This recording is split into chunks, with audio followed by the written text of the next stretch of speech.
In 2020, we will have a new president in the White House. But the real question is, how many of you do not want that to be Donald Trump? I definitely don't. But unfortunately, the House impeachment of the president has greatly increased the likelihood that Donald Trump will remain the president for the next 5 years. Now, first, we all know that Trump is not going to be found guilty and removed from office by the U.S. Senate. It's not going to happen. Second, the impeachment, in my view, will actually increase his support amongst voters, and it's going to make him harder to defeat. Furthermore, the House impeachment has increased the likelihood that Republicans will take over the House of Representatives. So I'm really concerned that because of this House impeachment, we will end up not only with Donald Trump as president from 2020 to 2024, we'll actually end up with a Republican-controlled Senate and a Republican-controlled House. This is going to be a disaster for our country. Now, I know that we can beat Trump in 2020, but our sights must be set on a much larger goal than just defeating Trump. We need to stand together, work side by side to usher in a bright future of peace, genuine equality, and human dignity.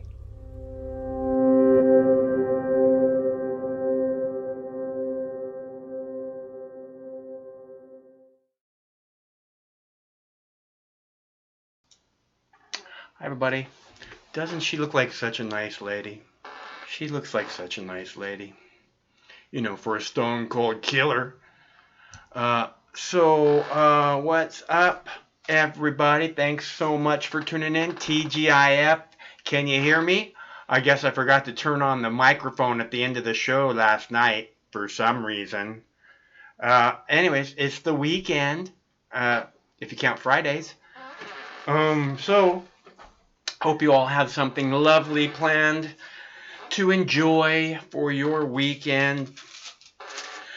I have to replant my seeds. I screwed up my seeds. I have to replant my seeds. So that's what I'm doing this weekend. But hopefully that will be awesome, because I really want to replant my seeds. I really do.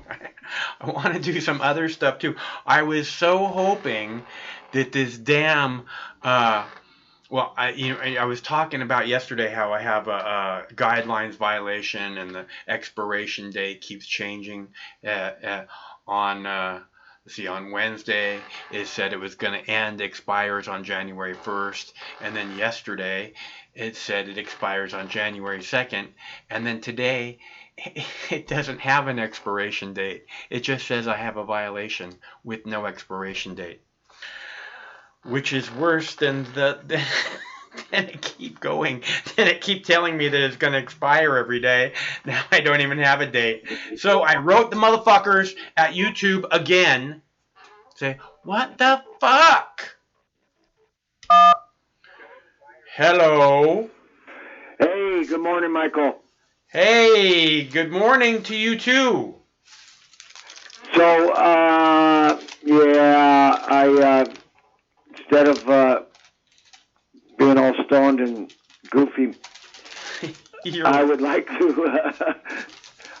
to seriously address the shit storm that we seem to be floating towards. It's pretty fucked up, dude. Yeah, I was trying to tell you yesterday, but I didn't want to harsh your buzz. Yeah, don't kill my buzz, man.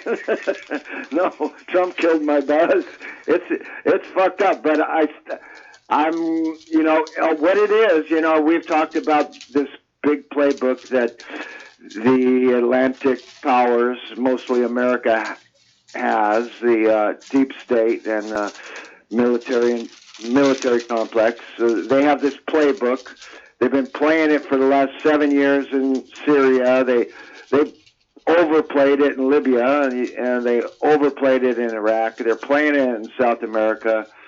And it's really important for people to understand, I think, that Syria and Iran are intrinsically connected in a spiritual, political way, not just because they share a border. You know, they do share a border, and Iran has been backing up Syria, and but you know, they're connected. You know, if Syria would have gone down due to the American war of aggression that we've been waging on them, then Iran would have been even more in an even more threatened place. Luckily, Russia and Iran came through for Syria, and they got a large portion of their country back. But now it looks like they whipped out the playbook on Iran and went into full assassination mode. Moved, I think I saw 3,000 new troops there today. Suleiman, Dubious, yeah, I think it's about 3,000 new troops sent to Iraq. So there is kind of a tug of war or an arm wrestling match. Which makes it 5,000 for the last 7 days, if anybody's counting. 5,000 plus troops sent to the Middle East in the last 7 days. It's not a joke. It's not a joke. It's a serious move to checkmate or check a country called Iran. But I got a hold to I think Iran is going to be very measured and temperate and moderate in its response, and it certainly was a very great man that the United States assassinated yesterday. Some expert called him the world's greatest anti-terrorism general or something like that. I got 15 tabs open. I can't pull open the right one. Sounds like exactly the kind of people that America loves to kill. Yeah, he's basically institutionalized Che Guevara, except he's not globetrotting all the way all around the world from South America to Africa to Cuba. He's sticking in his country, and he's was definitely a religious man and a great general, and he saved many thousands of Kurdish fighters who were fighting ISIS over the years in Syria, and he's done a lot of great deeds, and it was a pure out-and-out assassination that happened, and Americans should be mourning the death of this man. And I know that sounds really weird. These people that they're killing, I have a video I posted a couple days ago that says these people that they're killing have been killing ISIS and protecting Christians. Okay? That's who Trump is killing. So we're clear. Yeah, bombs can't tell the difference between Christians and Muslims.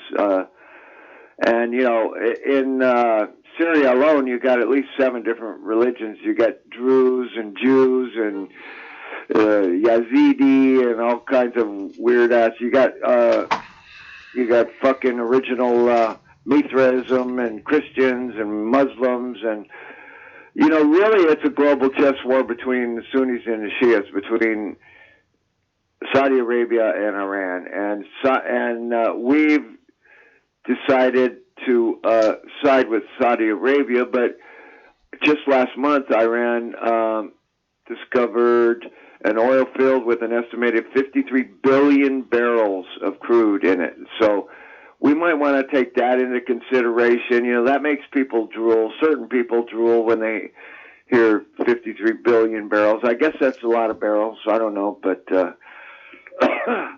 it's a serious situation. But I think Iran is going to let the United States provoke them a little. It was a great loss, but Iran's going to let the United States provoke them, and they're not really going to strike Israel or anywhere in Iraq. They'll defend their borders. I think today, if I remember correctly, China and Russia and Iran did joint naval exercises off the coast of Iran. But I didn't catch the date, so maybe that's next Friday. Maybe that wasn't today. Maybe that was. They were doing Friday. that last week. Oh, were they? Okay, yeah. So it might be today. Yeah. So Yeah, it was a fucked up situation, and I guess there's protests all over the United States tomorrow, Saturday. Yeah. Anti-war protests, no more war. I think it's important for people to. I'm still learning the facts. I think it's important for people to learn the facts. And I think maybe it was your video that you posted. Did you post a video of Trump's speech? No, maybe. Yeah, I posted a video of his speech. Well, that was the first one this morning that was like 3 minutes long or whatever. Yeah, it was about 5 minutes, I think, or 7 minutes, something like that. Yeah. But he was just straight up lying, straight up lying. Yeah, and you could see it in his face. Every word that came out of his mouth, you could see he was just like full of shit. Meet the new boss, same as the old boss. This guy, he promised to keep us out of wars, and there's no reason for us to go to war now. And the best thing he could possibly do is just bring the troops home, dude. There's no reason for us to be in Syria. There's no reason for us to be in.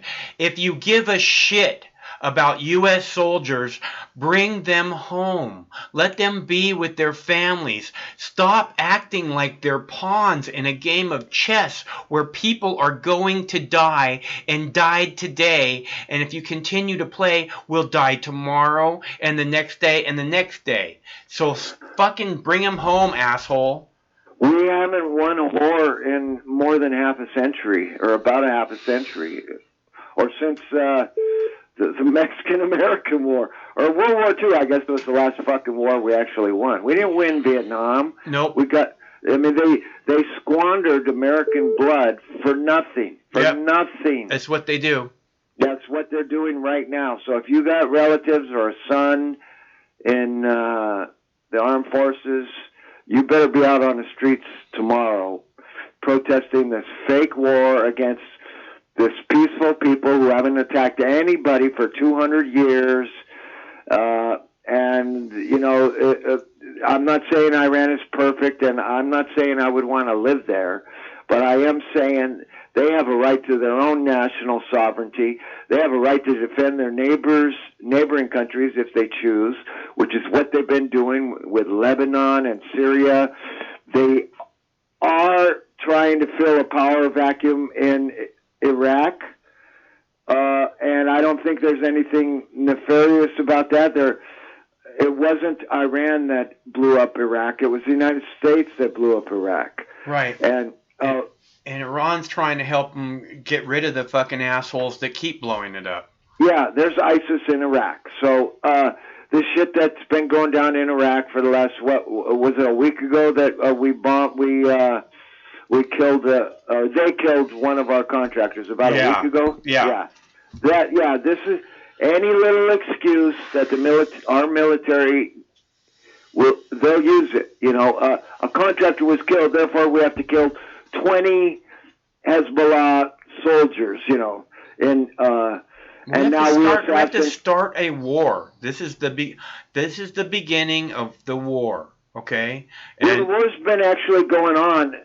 Syria, you had 8-9 countries plus ISIS in there. Yeah. In Syria. Yeah. So World War III has actually been going on. It's just going on quiet, and nobody's calling it World War III, and it's kind of localized in a local country. But we're going to see some things happen. It's not going to be pretty. It's not going to be nice. It's most certainly not going to be honest. So if any Looney Tunes little girl wants to call up from Chicago and talk about Obama and Trump, or somebody wants to call Trump the greatest president, make America great again, they're all clowns and they're all liars. And there was no reason to kill this man, Suleiman. He was a great man, and he was at least the General Patton of Iran. He was a great, great man. And there's other great men out there that are brown-skinned, they're Muslim, and they're not really too friendly with America, and they're defending their sovereign nations in accordance with international law. But what we did went against international law. And they say we're a nation of laws, but we can chuck the laws out the window as we see fit if we're America. You know, so what they do, they demonize the victims, and then they try to stir up the population to get them on the side of war, and then your sons and fathers die, and then they give you a and our mothers and daughters too. And mothers and daughters, yeah.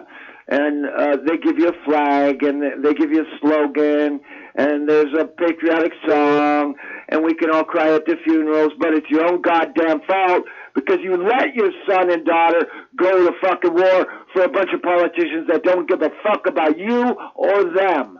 It's all about money and oil and lies. That's what this is about. Money, oil, lies, us and them. It's us and them. That's not what we want. It's not what we need. It's not a good thing. I don't really think it's going to blow up too bad. I think Iran is going to be very restrained.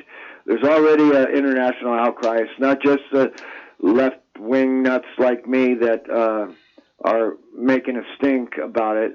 But everybody I know, Max Blumenthal, the Gray Zone, everybody, you know, I saw them just 10 minutes ago, and they were bringing up the same thing I brought up yesterday about how Amy Goodman and Democracy Now! Has totally changed over the last year, and now they're basically spewing out the military-industrial narrative, and, you know, they're demonizing Assad, and they're not even covering the fact that the gas attacks in Duma were faked, and the agency that covers that put out that report, those fake reports, were actually visited by American military, and so it's all a fraud. It's World War III's been going on for the last 7 years at least, and thank God it's contained. I think they have a plan not to send the missiles flying in any intercontinental way. They really want the pipeline through Syria, and now they probably want Iranian oil fields. There's a big one there. Saudi Arabia is our friend as long as they don't chop up any of our journalists. They can chop up their journalists, but not ours, you know.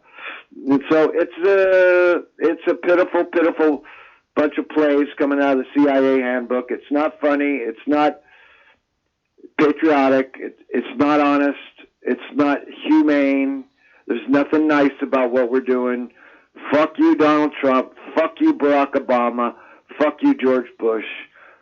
God bless the awake Because every single one of you pieces of shit had the opportunity to stop this. Was in a position to stop this, to make it stop, and you just kept going with it. Okay? So yeah, fuck you, Barack Obama, fuck you, Donald Trump, and fuck you, George W. Bush. Thank you very much. Yeah, they're clowns, man. It's a clown show, and everybody really should pay attention to the people that are speaking out against this particular scenario. They know what they're talking about. There's lots of really intelligent people. Amy Goodman is not one of them. Amy Goodman is a traitor to America. And, you know, I'm really disgusted with that fake left paradigm where you ignore the evils of America. You know, I'm sure you're going to get some people calling that say, oh, Donald Trump is my president, and who is that crazy anti-American guy?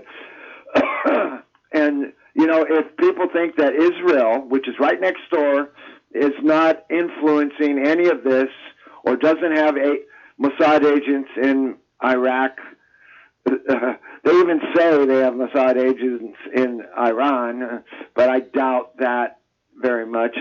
They probably do have Mossad in Syria, definitely in Lebanon, but yeah, they're all over fucking Iraq. So there's in between all of the what do you call them? The activists. There's a lot of activists that are kind of halfway gatekeepers, and they're catching a lot of flack now from people like me. You know, because they're saying, oh, this is all Donald Trump and it has nothing to do with Israel. It does have something to do with Israel. Israel is in bed is like the third wheel in a No, it's not that it doesn't have anything to do with Israel. It's that Donald Trump is the one that needs to be held accountable. Donald Trump is the one that can be held accountable, just like Barack Obama could have been held accountable, and I did my best to do that. Just like George W. Bush could be held accountable, and I did my best to do that. Okay? Well, you were right, man. You were right. He totally signed off on it. You were right. Yeah. I was wrong. Yeah. So you usually, I guess, when they get such a high-profile figure, you got to go all the way up to the president. Well, this is a major act of war, dude. This is not just a drone strike. This is a major act of war, and I'm afraid that there is going to be.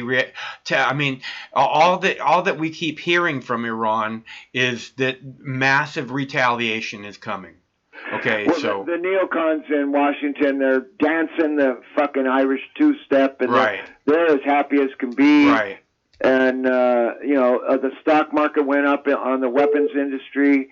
It's not pretty, man. America.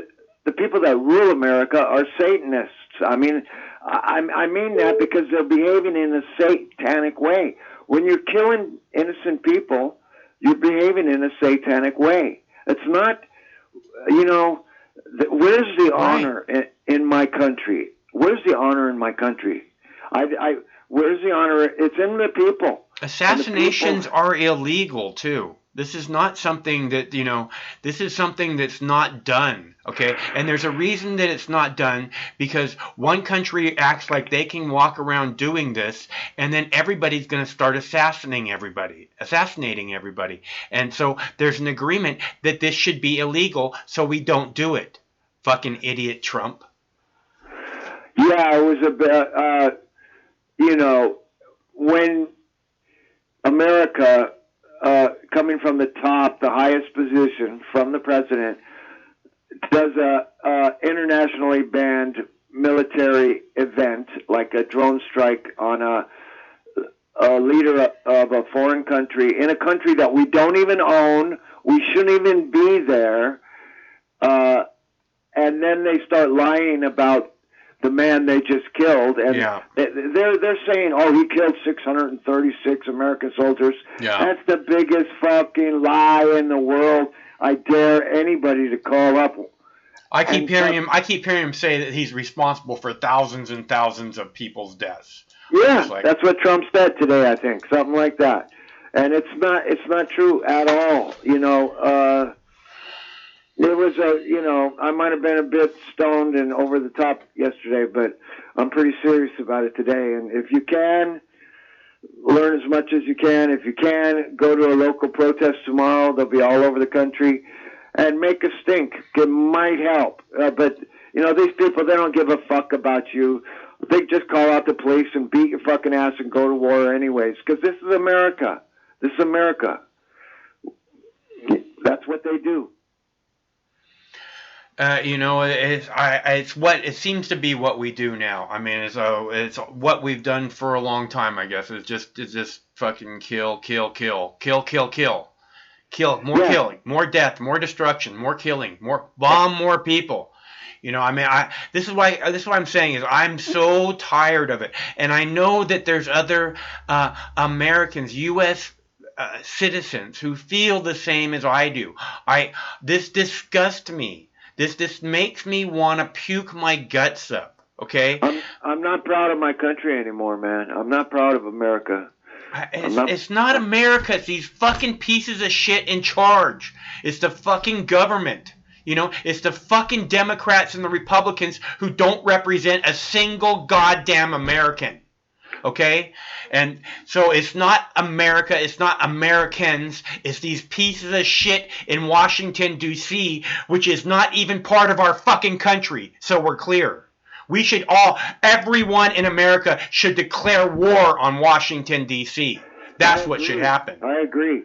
Have a fucking 10 million man march on Washington, D.C. and just have a peace sit-in, until that surround the motherfuckers. Happens, Yeah, it's a very disheartening situation. I feel really bad. I mean, I feel bad when they kill women and children. I don't know why this is. I guess because it's so internationally offensive. That's why I feel bad. It's not like I worshipped this guy Suleiman. I'm not Iranian.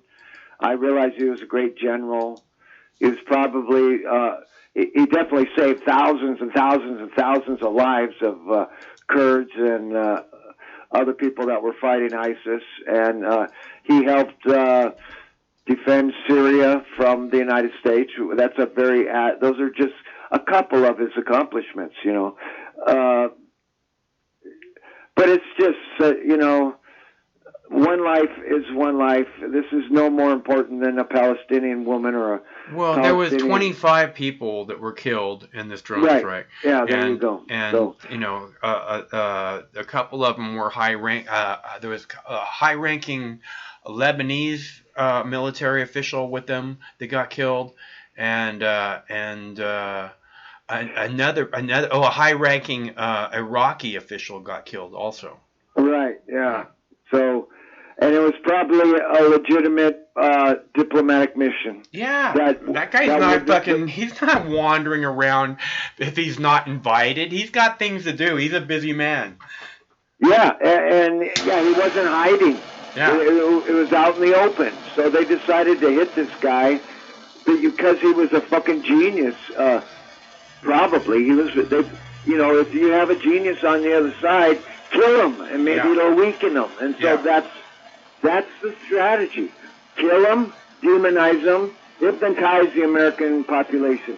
So what we saw was a small-dicked, orange-haired clown on TV lying about a great man that he just killed, along with 20-odd other men, for no reason other than the fact that he can. He can, yeah. And he's crazy. We're in a crazy world, and these guys should not be running this place. It should be you and me. We could straighten it out if we had enough coffee and some help, you know. That's why I'm doing this, so we can all get together and figure out what it is we need to do. I mean, this is growing. We're gonna get bigger. There's going to become a movement, okay? And it's going to be to end the parties, because it's the parties that have brought us here. It's the Republicans and the Democrats hand in hand, not one or the other. I know I say it over and over again. I sound like a fucking broken record or whatever, but this is the way it is. This is our chance for an actual peaceful revolution. Is for us to demand a constitutional amendment that bans all political parties from participating in U.S. politics. That's what we need. And that's a peaceful revolution. That's the peaceful way. And when they fight it, which they're going to, because the Republicans and the Democrats aren't going to give up their fucking power, but they're responsible for where we're at right now. So, we fight. If we take them down, their power willingly. If we take them down, we have a chance to actually take our government back. But as long as those pieces of shit are standing in our way, it's just not going to happen. Well, Barack Obama didn't just fool the American people. He fooled the whole fucking planet, Yeah. You had leaders from all over the world praising Barack Obama's my black brother. It's not just leaders. It's not just leaders. I mean, there was millions and millions of people which, like in Paris and Berlin and stuff, there was millions of people showed up to see him. Right. Yeah. That was before he was elected.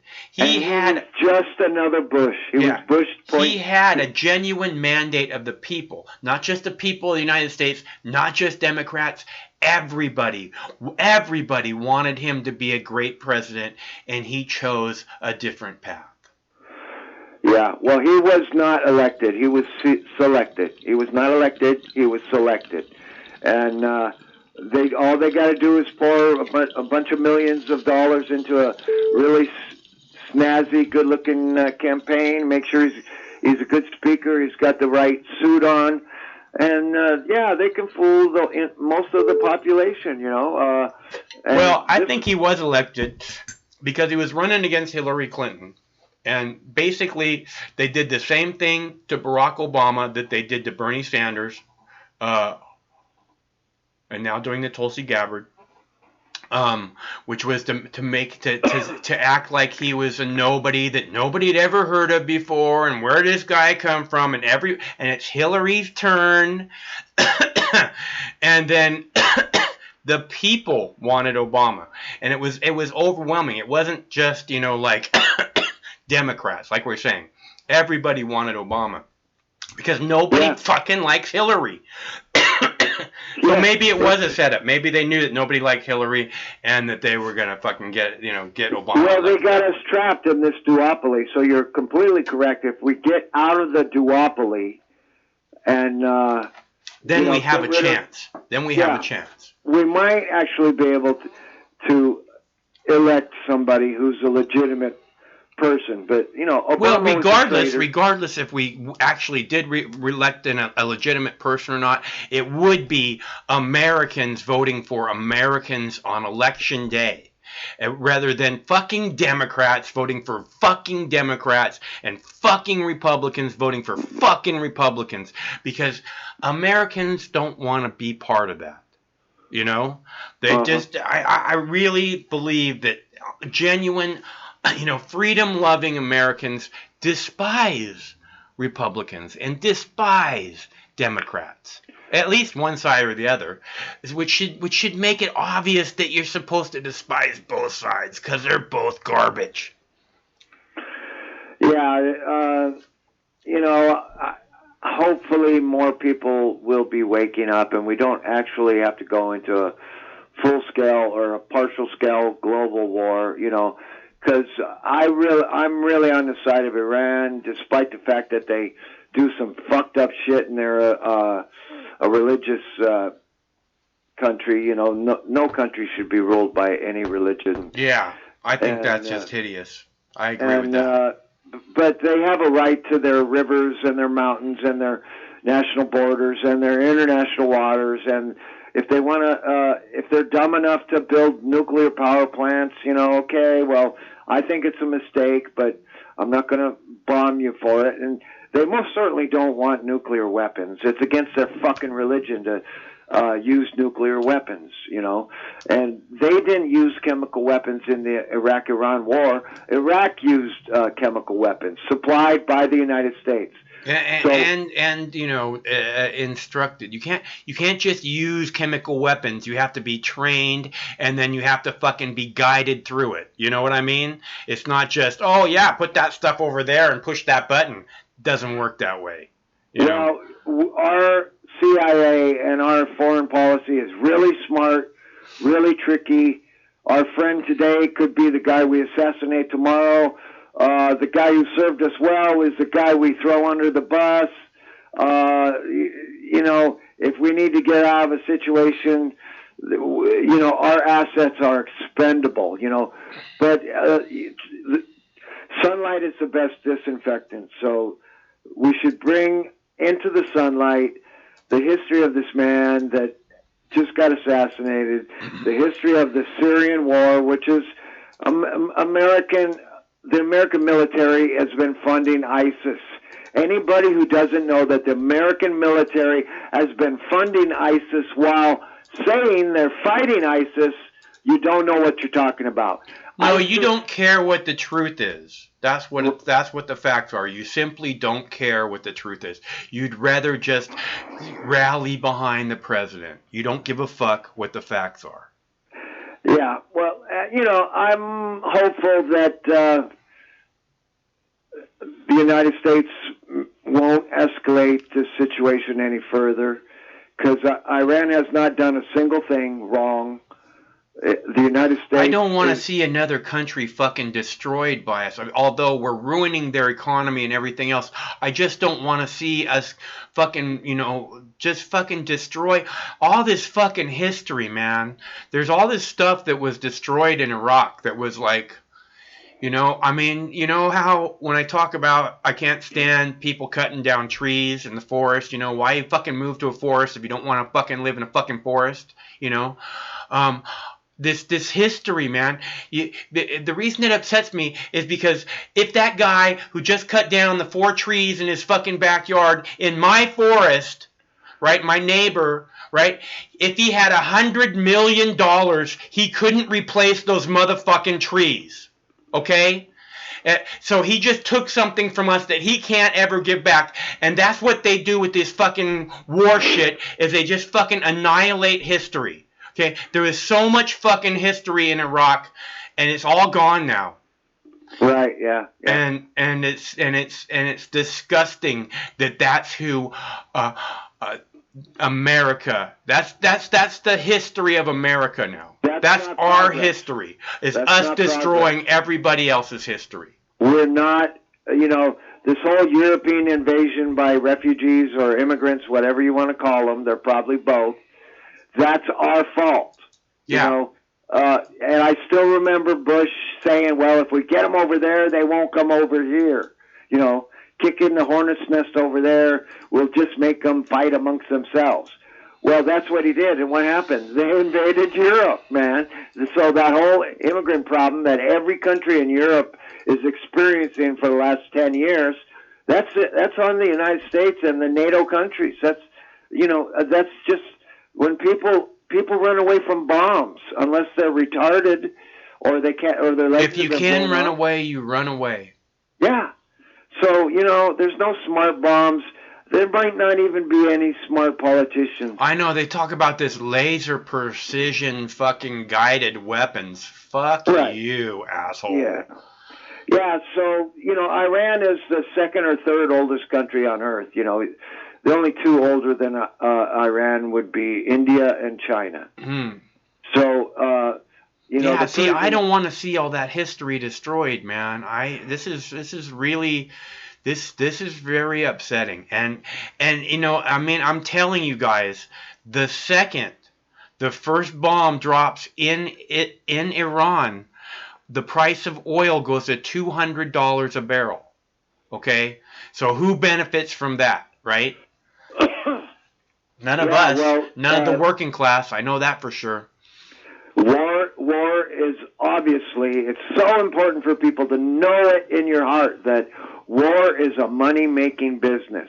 But we're not making money. I'm not making money. You're not making money. Only Raytheon and Grumman and all the fucking Caterpillar and all the, Boeing and all the fucking airplane manufacturers and the bomb makers and the tear gas manufacturers, only they make money during war. We don't make, the people don't make money. These sick satanic companies whose purpose is to spill blood and kill children, they make money. Yeah. So war is a business. And I would love, if there's a God in the sky, hear me. End that business, please. I don't want that business to be around here anymore. I want birds and sane people and clean rivers and maybe feed and house the poor. That would be enough, Get rid of war and take that would be a great purpose for government, right? Fuck war. We don't. if that's what government's purpose was, then I think people could be really get behind government, and they'd know right away if they were doing a good job, and who was fucking against nature, and who was against people. I just think that government has become way, way, way too big and way over intrusive. And it's wrapped around the fucking earth. How many times? The U.S. government does not need to be wrapped around the fucking earth. Right, yeah. We got more bases than all the other countries combined. It's sick. So if you're an American, you're a citizen of an empire, of an imperial empire, like in Star Wars. The Empire, So yeah. I'm urging everybody to become their own Luke Skywalker. Be a Jedi Knight. We're not going to win this war a war against the government, the Empire, in one generation or two generations, but you've got to at least admit that the government is against nature. It's anti-human, it's anti-nature, it's anti-truth. And it's against you, too. If you think the government's your friend, you don't know enough yet. The government is not your friend. They just aren't bombing Los Angeles yet. They're trying to bomb Iran, and it's up to us to stop them. You know, and we live in interesting times. That really is a curse, Michael. It wasn't a blessing or a toast. It was a curse. You know. Well, I don't know. I don't know that not living in interesting times is what you want to do either, honestly. Although, you know, just gardening and stuff like that would be nice if all you ever had to worry about was your garden. You might get used to that, I guess. But I mean, I always thought about that, you know, fucking that when this all started with the 9/11 and all that, you know, is that it would be really boring, you know. Yeah, well, we kind of, you know, hard times is the tumbler that polishes the rocks. And I'm getting, you know, I'm getting chipped off me. I'm getting a little bit more polished, and I'm not sorrowful for all the suffering I've seen, or the things I've been through, or the injustices that have been heaped on me.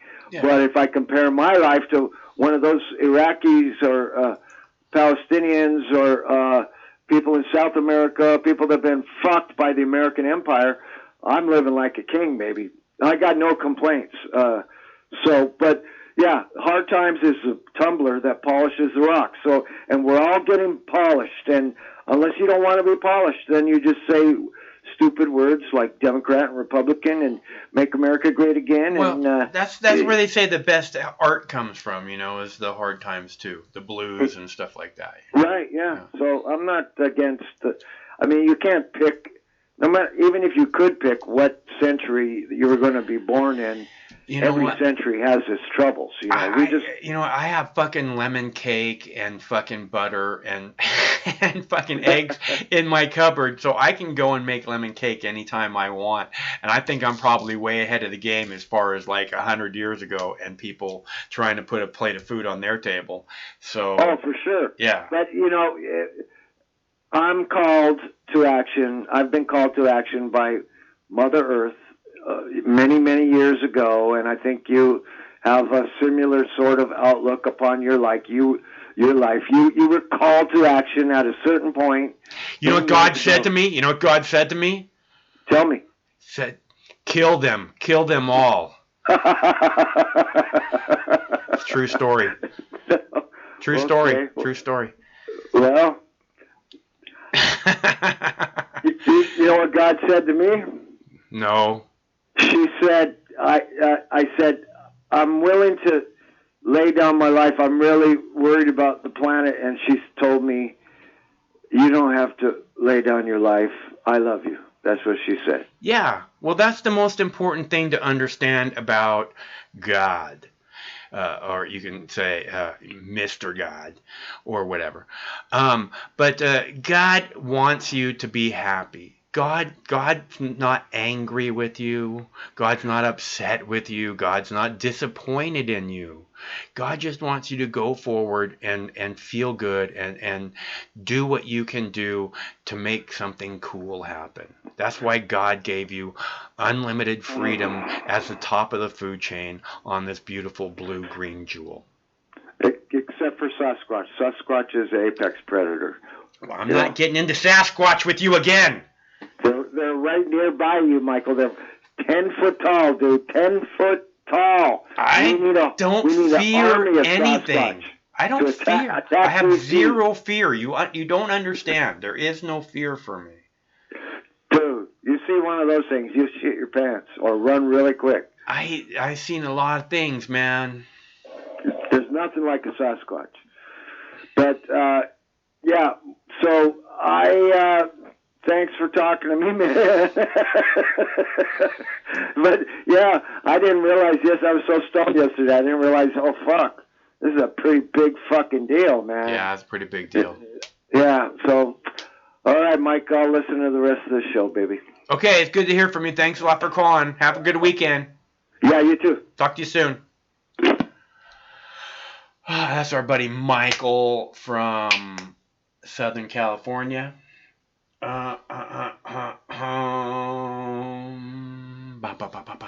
I have a couple more clips. I have a clip from Illinois' sales of their new marijuana on the first day, $3.3 million, 77,000 sales, individual sales. Pretty good. And just think, if we legalize marijuana nationwide, right? Which I'm not looking forward to. But I already have legal weed, so fuck you all. Hello, caller. Michael. Hey, Pete. Happy thanks, TGIF. You know it's your boy. It's your baby boy calling in on a Friday night. What's up, my brother? All right, so I need some music. Are you doing any music lately? I need an introduction for the Mox News call-in show. I need a theme song. Can you handle that? How many chances are you going to get like this, Pete? I gotta start my own channel now, I guess. You don't have to. No, I'm gonna have to start a channel and post and write a song and post it to the channel. You don't have to do anything. I can get somebody else to do it. I just thought, you know, you're a punk rocker, you know. You might have something for us. Might have the right flavor. Yeah, you goddamn right. I mean, I've tried playing music for you right here on the spot on the channel, but it didn't work. Well, that's why I'm asking, because we need something more, you know, like as a actual theme song, like you got to record it and shit. Yeah, I'm gonna have to. Yeah, that's what I'm saying. I'm gonna have to write an actual Mox News theme song and record it and post it as an actual track so that, you know, you can upload it to your channel. It's not like I'm going to be able to call in with my Mox News song, you know. You can write me anytime, Pete. You have my email. Oh, buddy, I'll write you all day, every day, Mike. Good. Well, then you better write Craig, because he loves that.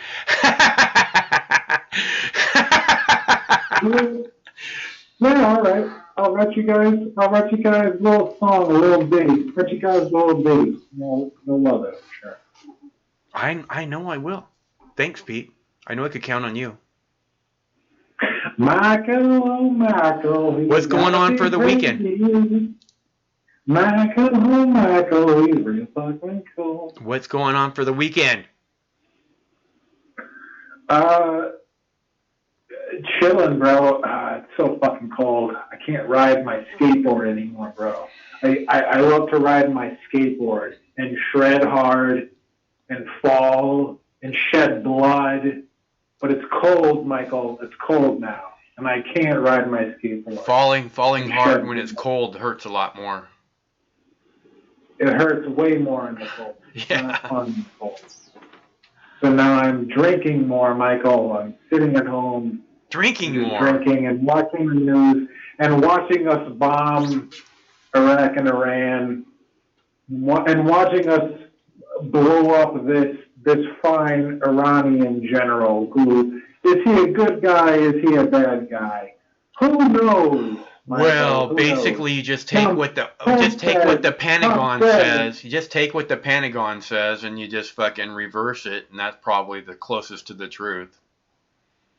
Well, Trump says if he didn't kill this guy, there would have been a war. He was trying to prevent a war, Michael. What do you think? I think Trump is completely full of shit. Trying to prevent us from a war? No, I think that, look, I think that the one thing that will for sure forever give Donald Trump godhood status in Israel is a war with Iran. And that now, more than anything, Donald Trump wants godhood status in Israel for whatever fucking reason. So, that's what I think. So, you know. I don't know, man. I don't think Trump is thinking that deeply into this. Or not. And I think also he's think got- he's trying to distract us from. There's stuff coming out about the whole impeachment thing, and there was a whole bunch of fucking papers released, Right. FBI interviews and stuff released yesterday, and he's trying to fucking distract from what a that. great distraction. What's that? Right. This is the typical distraction politics, Mike. Yeah. We all know Well, that. high-profile assassination will kind of dominate the news, generally speaking. Right. Oh God! I mean, we've seen it up and down, left and right, day in after day out. When are we going to get sick of it, Mike? Tired of this shit. I'm tired of it too, Pete. We are sick of it. It's not the people are sick of it. I'm pretty sure most people feel the way about it that I do. Right. That's what's so disgusting about it. It's like people just like see. It's like I'm watching the same story day after day after day after day. Well, it's just like you see it and you go, "Oh my God, when is this shit gonna stop?" You know, it's like, here's another fucking murder and it's got my fingerprints all over it. When is this fucking shit gonna stop? I don't want murders with my fingerprints all over it. I'm fucking tired of it. Right? It's Groundhog Day. It's Groundhog Day. It's always Groundhog Day. So I will shout out Bill Murray. We're living in Groundhog Day. That's the political American spectrum every day. The same fucking shit every day. And at this point, I'm just like, whatever. I'll drink my bourbon Rickies. Did you start on your new batch of coconut oil yet? Oh, bro, I'm gonna start tomorrow, and Okay. I can't wait. Okay, good. What are you cooking? What strain? Well, I'm gonna. The last batch that I made was great. The only thing I went for 5 hours last time. I'm gonna go for 6. What strain are you using? I don't know. I just get whatever strain my mom's DR gives me. But I use lecithin. Like, I think lecithin is an important thing when you're making butter. Yeah. Use lecithin, people. When you make your coconut oil or your butter or whatever, get a little bit of lecithin. You can get it on Amazon. You can even go to your Trader Joe's. You fucking maybe even you Stop and Shop. Whatever, people. Does it melt like the butter does, or? Yeah. It does. It melts. And yeah, you add it to your butter or your coconut oil, and it will dissolve. It'll dissolve right in. How much do you add? How much per pound do you add? Well, it's recommended per cup that you use a tablespoon, but I personally don't think you need to use that much. I use a tablespoon? Yeah, I use about like a teaspoon per cup. Honestly, that's what I recommend. But I think it's a good idea because I do think that it helps to extract the THC from the plant. I've talked about this at length. Yeah. Mike. No, I'm. That's why I'm asking. I'm thinking that maybe I should be using it. Yeah, bro. When you make a batch of butter, bro. Yeah. Just go on Amazon and buy some soy lecithin. Okay, and you can buy it powder form, and just add a little bit of that to your butter. Just sprinkle, just give it a little gentle sprinkle into your butter. Then you don't got to add much, Mike. Just a little bit.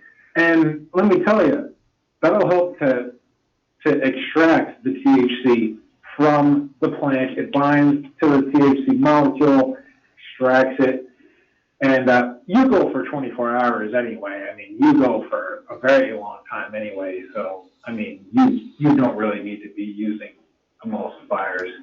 But if you're someone like me who goes for 6 hours, You know, use an emulsifier. Use lecithin. Yeah, good Or idea. you can use Warzone. You can use a variety of materials, people. I mean, and you can make some bomb shit. Mike, let me tell you, I smoked. I'm right now, literally right now, I am fucking smoking a joint. Really? And I'm like, fuck this shit. This is bullshit. I'm like, fuck this. I don't get high smoking it. Eat it. Eat your fucking weed, people. Eat it. This is what I keep saying. That's how you get fucking high. If you really, right you know. now, I'm really right the fucking joint. Listen. You hear it? Uh-huh. You hear it? Uh-huh. I'm right over fucking joint right now. And let me tell you, Mike, I ain't gonna get fucking high on this fucking thing. Because all the fucking cocaine you keep doing, Pete. Stop doing all that cocaine. I'm gonna be disappointed. Oh, don't get me started on cocaine, Mike. I love cocaine. I'm glad I don't know people that do cocaine anymore. You ever do cocaine, Mike? Yes. You sound guilty. I've been to parties where they have green rooms and white rooms. Well, do you like it? Is it like a guilty pleasure of yours? I really don't like it. It makes me feel dirty every time I do it. So it's I don't really like it. I like stimulants, but I don't really like. It always makes me feel dirty. I don't know why. Like I need to take a shower. Really weird, huh? No. Well, it's not weird. I mean, I feel the same way, but I don't feel dirty. I do it and I feel happy. I feel clean. I like uppers. I don't know. Maybe because I do so much pot, you know, and I'm on so much downers all the time. Alcohol too, good depressant. As you know, I'm an alcoholic, so maybe that's why I like the speed. Well, a man's got to do what a man's got to do, Pete.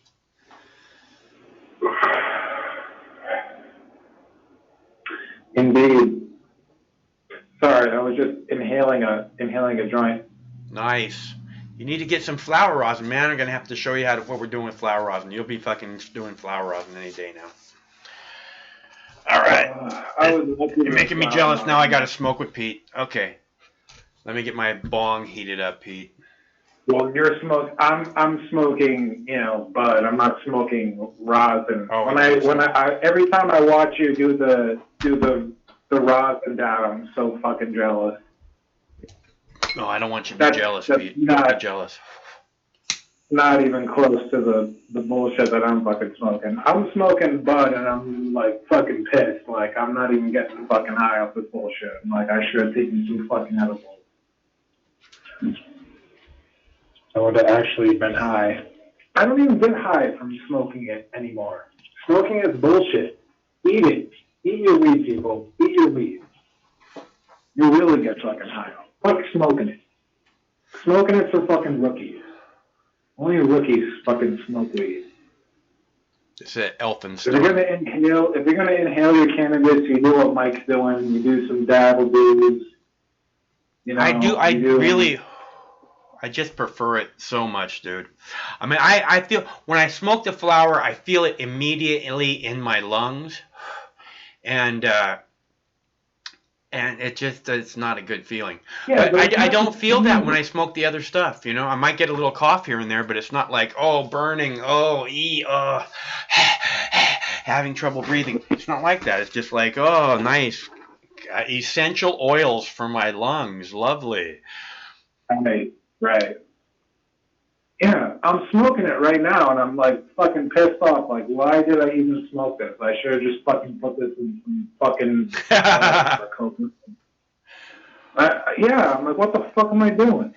Well, you got plenty of gummies, don't you? The only reason I'm smoking it right now is because I'm just waiting until I wake up tomorrow morning to make a batch of coconut oil. What are you out of gummies or something? Gummies, bro. You know me. You know how I roll. Are you out of them? Gummies. Are you out?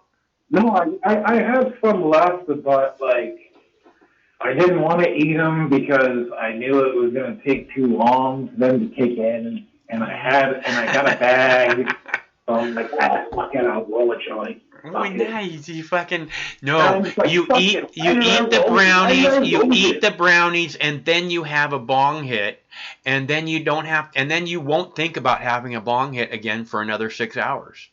That's the nice thing Dude, about it. fuck smoking this shit. Huh? Fuck you. Fuck this. I can't. Fuck I like smoking it. this shit. I like it. I'm not saying you. I'm saying me. I'm like, I'm mad at myself right now that I smoked this. Eat I'm a fucking smoking it gum. right And now. look, if you ate a gummy when you first rolled the joint, you'd be probably, I guarantee you wouldn't finish the joint, Pete. You'd be like, You're absolutely fucking right. I'm realizing this now, Michael. so eat a gummy. Yes. Yes. I fucked up. I fucked up. Dude, eating it is so much better. People that are smoking their weed are fucked up. Like, Well- I see a lot of people, like, in your chat and shit, they're like, oh, I don't like eating weed because I don't get to say that. Fuck you. Eat your fucking weed, motherfucker. Well, I think it's really important. Okay, I see these advertisements every day. You know, they say, "Oh, you take something for your eyes, and you take something for your blood, but do you take something for your brain?" And I'm like, "Yes." Because this is the supplement. It's for your blood. It's for your eyes. It's for your brain. Okay. We have the cannabinoid receptors throughout our entire body, including your knees and your ankles. Okay. I mean, this is the medicine. Mike. Yes. Mike, I asked you, why do we have receptors throughout our whole body, Mike? Why? Because this is supposed to be part of our daily lives. Cannabis grows everywhere. It's a very hardy plant. You can feed your family on it. You can fuel your cars on it. You can build your home out of it. You can clothe your family with it. Cannabis, Mike, and you can use it as medicine. It's meant to be part of our daily lives. This is the sacrament. Absolutely. This is the sacrament. It connects us to the earth. It connects us to the higher spirit, and it connects us to each other. This is the sacrament. This is the plant that can save the motherfucking planet. But it's been hidden from us so that assholes who only care about making themselves more and more rich and more powerful can destroy the planet, basically, and shorten our lifespans and give us shitty drugs that keep us unhappy and unhealthy. Yeah, that's why that fucking Iranian general got fucking killed, bro. That's part of the reason why. The general?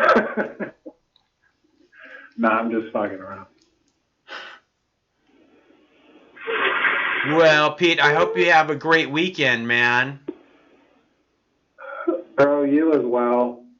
I'm token hard on this J, bro.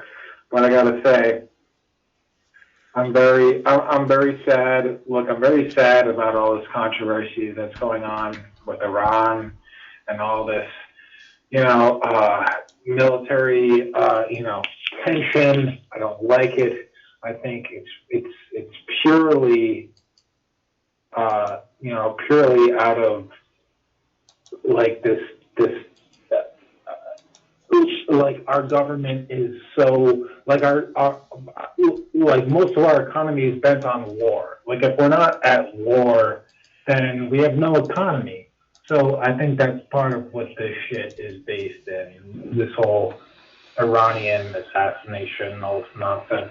It really depresses me.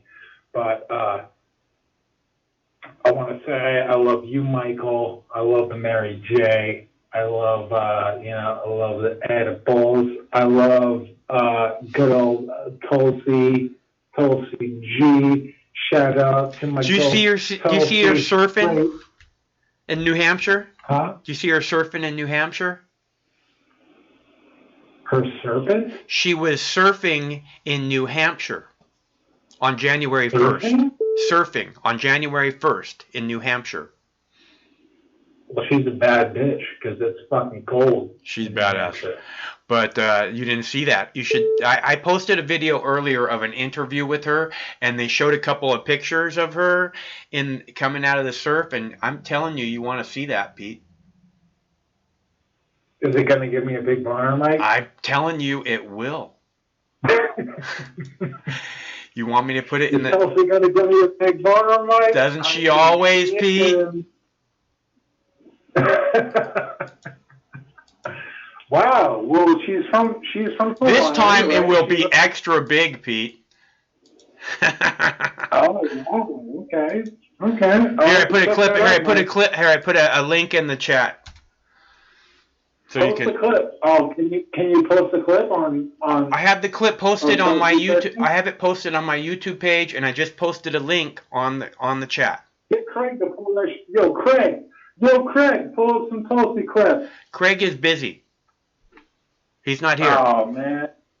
All right. Well, that's okay. Well, maybe next time. Oh, I played a Tulsi clip earlier. You didn't see it? Here, I'll play a Tulsi clip for you if you want. But it's not the one I'm talking about. It's not the one I'm talking about. I want to see. I want to see Tulsi surfing clips. That's what I want to see.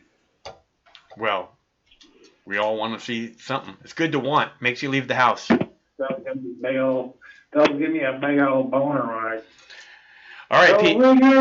All right, Pete. Go write me a song. Watch that video. You'll like it. I bet you I will, brother. Okay, Pete. You have a great weekend. I'll let you go. Praise Allah, motherfucker. Tulsi gives me a big ride. Bye. Let's see who we got here. Hello, caller. Hey, Mox, how are you doing tonight? I am good. How are you, Chris? I'm all right, I guess. I had a doctor's appointment today. Oh, well, I hope it went okay. I don't know how it went. Huh. I have another appointment to go to, and then I'll know how it went in about 5 weeks. Oh, well, good luck. I don't go to the doctor. I don't go to the doctor. I don't either. I haven't been to a doctor since. I mean, I haven't had a regular physician or a doctor on call since like 1992. Yeah. I broke my arm 12 years ago on a bicycle and got some attention from a free medical clinic in the Midwest. Yeah. And that was great. But I mean, it isn't like I've had regular medical care. But I did go and get some Medicaid and made an appointment. So whatever. The medical bullshit was part of my day. But I felt good after doing it because sometimes people just put things off, you know? And at a certain point, maybe it's less prudent to put something off and go talk to a physician. So whatever. I did that. Yeah, just to be practical. Yeah, it's better than them having to strap you to a gurney and take you in. Or cut off your arm or something like that, you know? Like, yeah. You threatening me? No. No, I'm not threatening you. I have so many links up, just immersed in this whole story. It's so hard to put these things in context because when they blow up, right, they just fucking blow up. And there's like a million different ways of looking at it. Going to war, for example, you know? Mm-hmm. But there are some links for people who might want to go to anti-war rallies. The Answer Coalition.org, ANSWER.org. They organize demonstrations against the Iraq War.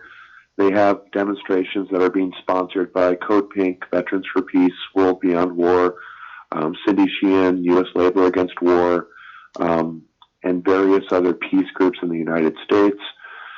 And there's a list, and there's this. You can also find the list if you go to Code Pink, and the title is Saturday, January 4, National Day of Action, U.S. Troops Out of Iraq.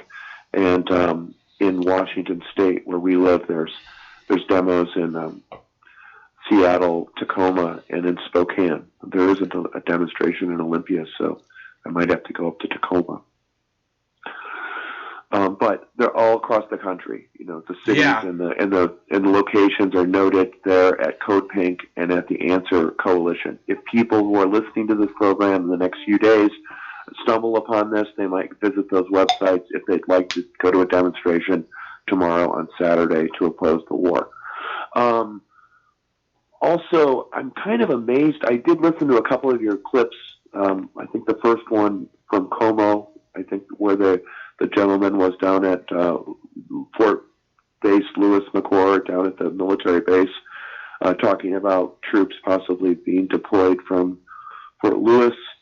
And when I listened to that, and I listened to a couple of other clips this afternoon, I'm pretty amazed at how the media just plays right into this whole Iran must have done something bad. Yeah.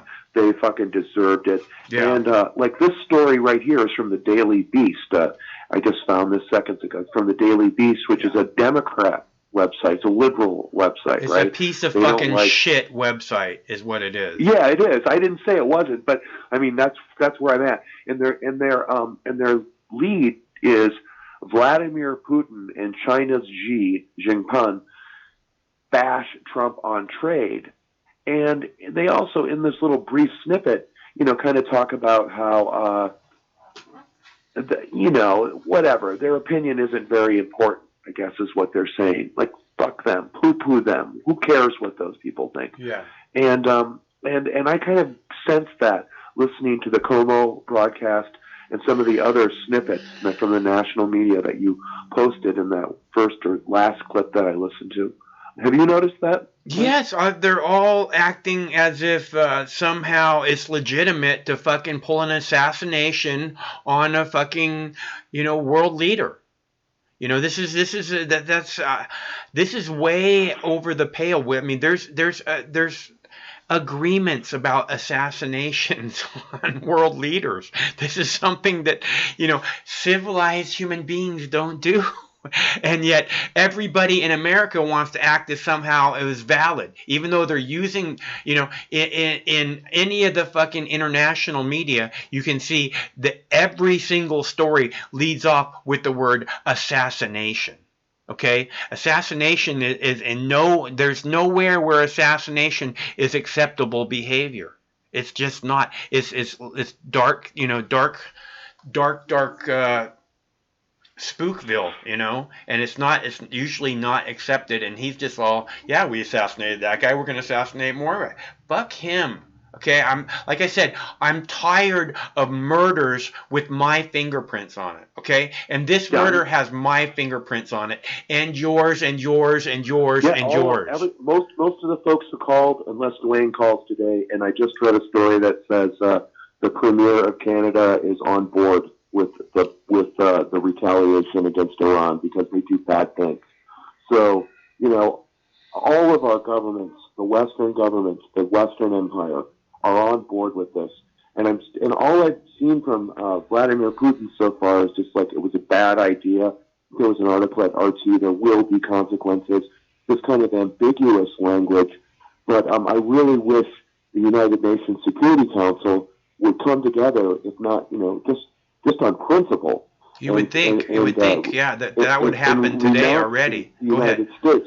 Yeah. And unfortunately, the way you know this already, we both know this, the way the United Nations Security Council is set up is it's impossible for any of the five great powers to ever be held accountable because it requires a unanimous vote by those five parties.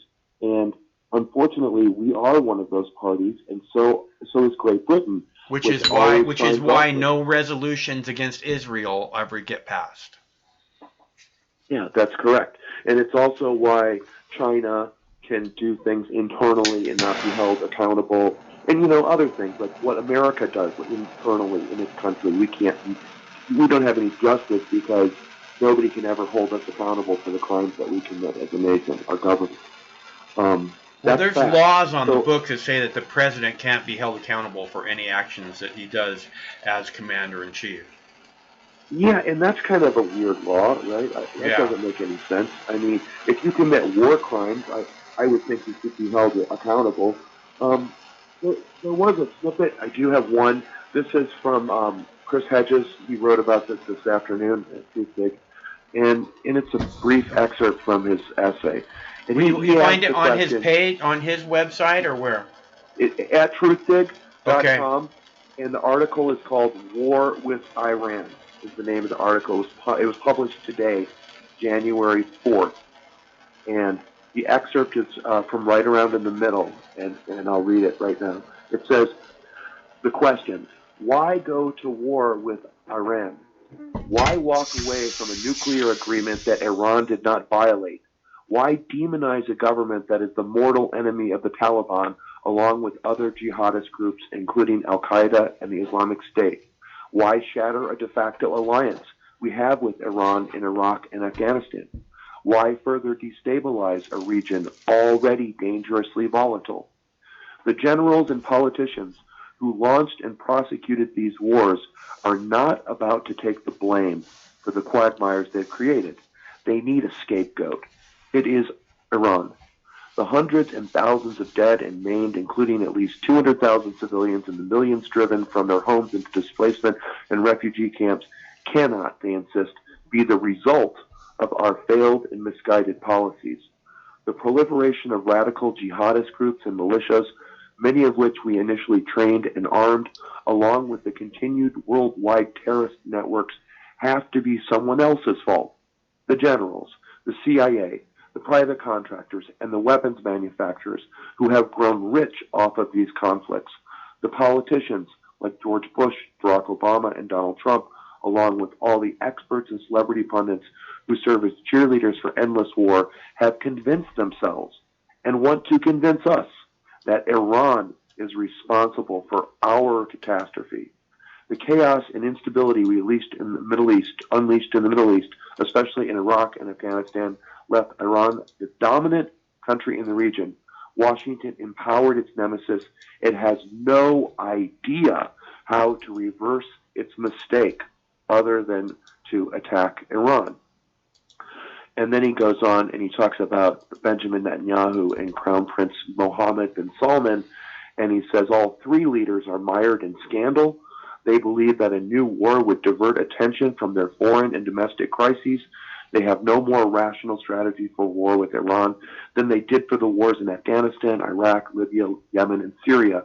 European allies whom Trump alienated when he walked away from the Iranian nuclear agreement will not cooperate with Washington if U.S. goes to war with Iran. The Pentagon lacks the hundreds of thousands of troops it would need to attack and occupy Iran. And the Trump administration's view that the marginal and discredited Iranian resistance group, the Mujahideen al-Khalq, the MEK, which fought alongside Saddam Hussein in the war against Iran, is seen by most Iranians as composed of traitors and is a viable counterpoint to the Iranian government is ludicrous. I'll stop there. But what he's basically saying is that, and I heard him discuss this with Kevin Zeese and Margaret Flowers in an interview at Popular Resistance, where they can find that if they'd like. And there he said, we don't have the capability to go to war with Iran, like we've talked about on the phone before, like with these missiles and with these alliances that they have with China and Russia. But just logistically, Iran is a country of 80 million people, and it's 3 times the geographical size of France. Yeah, no. Iran is not Iraq. It's not. Grenada. It's a serious war, and they have Russia and China on their side. Okay, mm-hmm. And they won't sit on the sidelines if we actually go to war with Iran. They've made that very clear with their joint fucking exercises in just the last week. They have missiles. They're capable of putting satellites in space. They practically have a space program.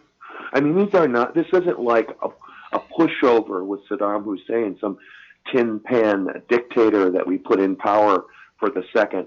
And secondly, these people truly do have legitimate grievances with the U.S. government. Yeah. So it isn't like they're just going to forget those grievances and switch sides Well, overthrow I their mean, government, which is yeah, we what overthrow their Israel government, and then Trump we are attack their thinking. country with chemical weapons, using Saddam as a proxy, where 1 million Iranians got murdered with chemical weapons.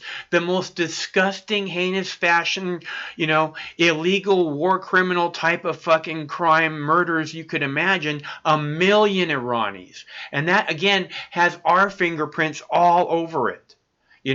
So yeah, they have legitimate reasons not to like the United States.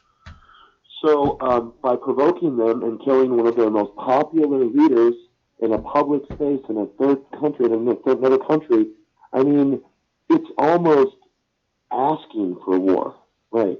It is an act of war. It is like we are at war, but I mean, it's almost enticing them to respond. It's poking. That's what they want most of all, is a response. I think that was the whole purpose of this, was to try and get a response out of Iran.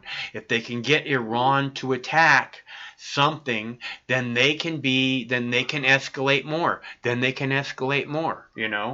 So all of these incidents that have been attributed to Iran, from what I've seen, have sketchy links. Yeah. Right?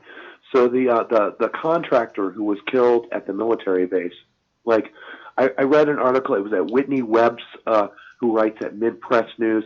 She's like, they haven't released the person's name. Huh. They didn't release who he worked for.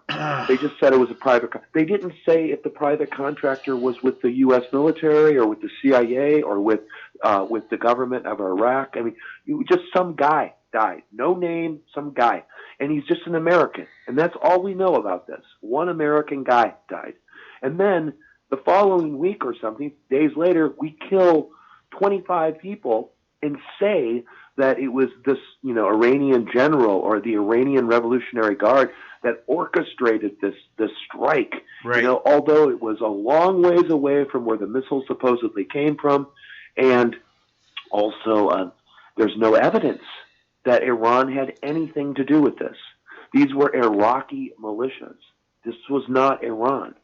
Now, if they receive arms and funding and even technical support from Iran, that's the prerogative of the Iraqi government, and it certainly doesn't mean that the Iranian intelligence was like encouraging these militias in Iraq to strike this post. There's no fucking evidence of it. Yeah. I mean, there isn't any. Yeah. And that's what they were talking about at Mid Press News, and also that site I mentioned the other day, Moon of Alabama.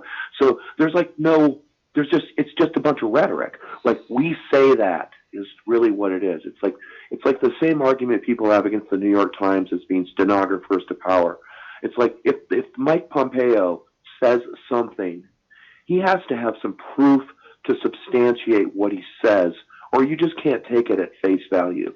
I don't think even if they show proof, like when they showed evidence of Iran attacking the oil tankers, or Colin Powell, or Colin Powell, or fucking aluminum tubes, or yellow cake.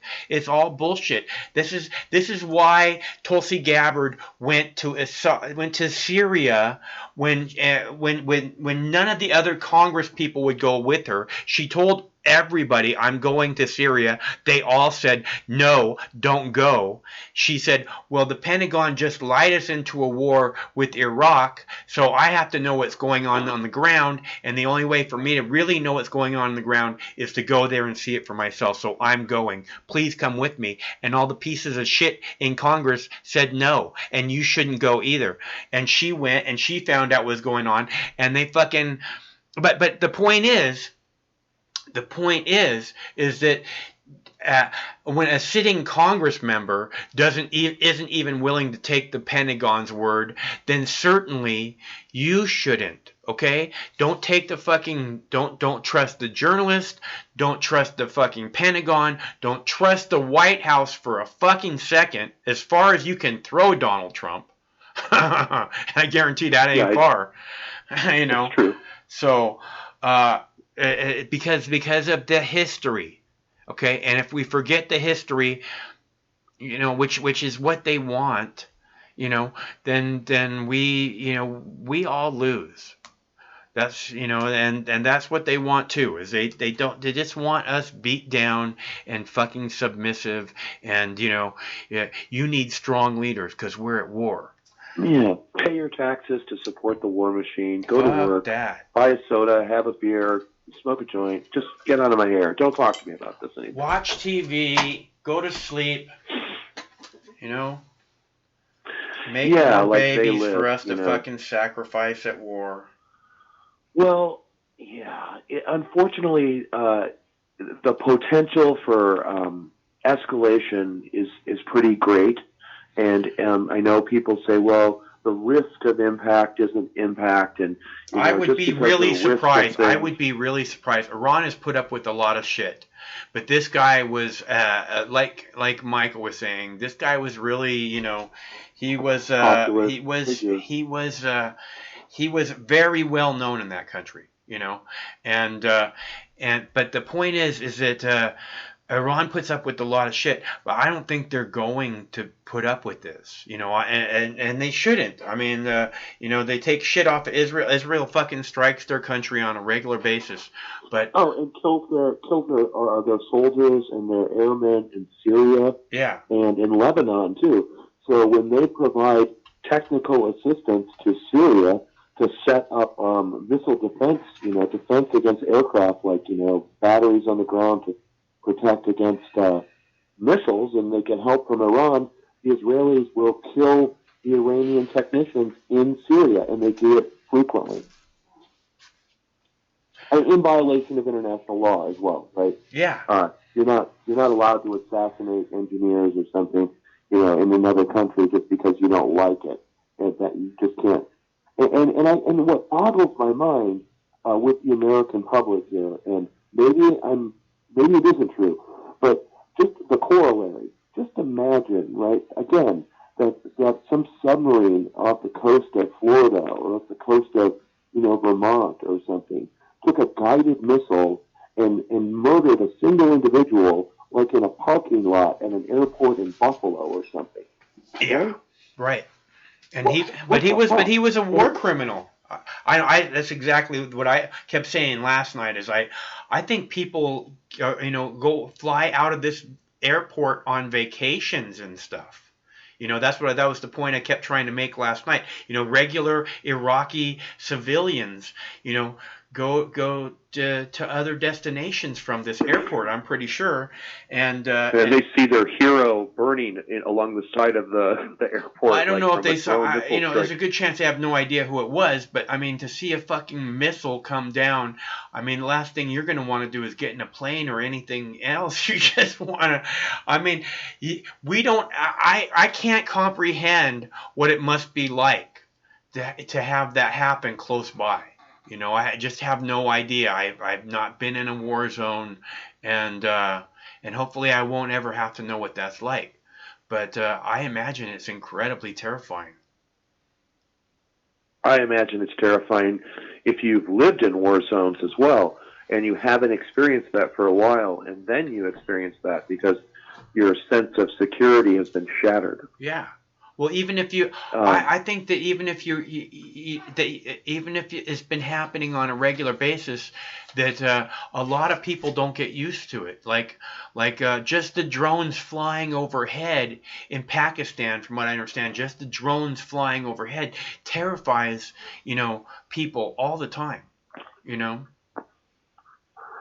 they actually do kill people. Because they know. And that's the other thing about like the American psyche, and I don't know if it's related to the fact that we had guns because we were colonists and what's in our mind, but this concept of like these weapons are these beautiful things that have been created by technicians and craftsmen and in these factories devoted to saving America with pictures of flags on the walls. They aren't beautiful things. Like this Reaper drone thing that killed these people, that's what it is designed for. That is what it does. Yeah. It kills people. Yeah. It's not a beautiful thing that you just put on, you get a model and put it on the piano and you look at it like, wow, that's so cool. But a lot of Americans view these weapons of war with this weird sense of almost worship. I think that there are people who are like that. I agree.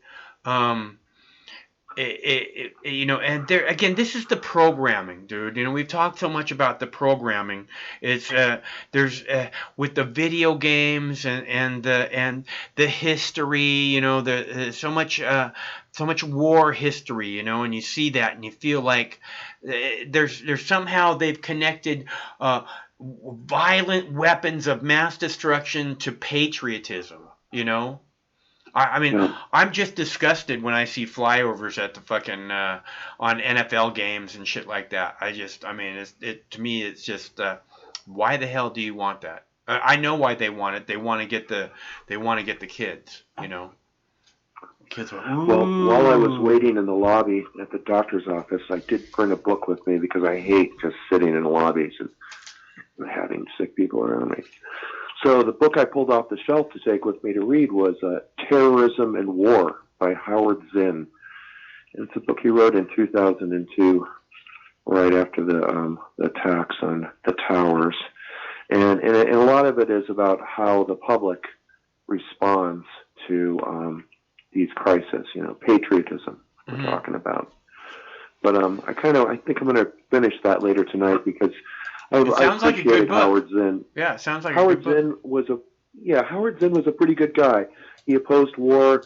He also did not really like the duopoly, but he was a good historian, people's histories of the United States, right? And that's all I wanted to say about the things in Iraq. The few links and the hedges, and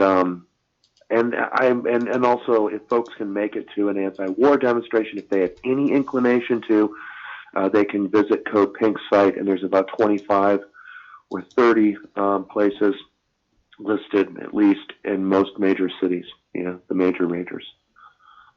Good, yeah, and I hope that lots and lots of people will do that because I guess it's in Steinbrook Park. I remember when we were doing that before the Iraq War started and right at the beginning of the Iraq War, and it felt really important to be out there and to let people know that we don't support this, because that's the whole thing. Is I just don't think Americans support this in any way, shape, or form, and this is the only way that at this moment, right now,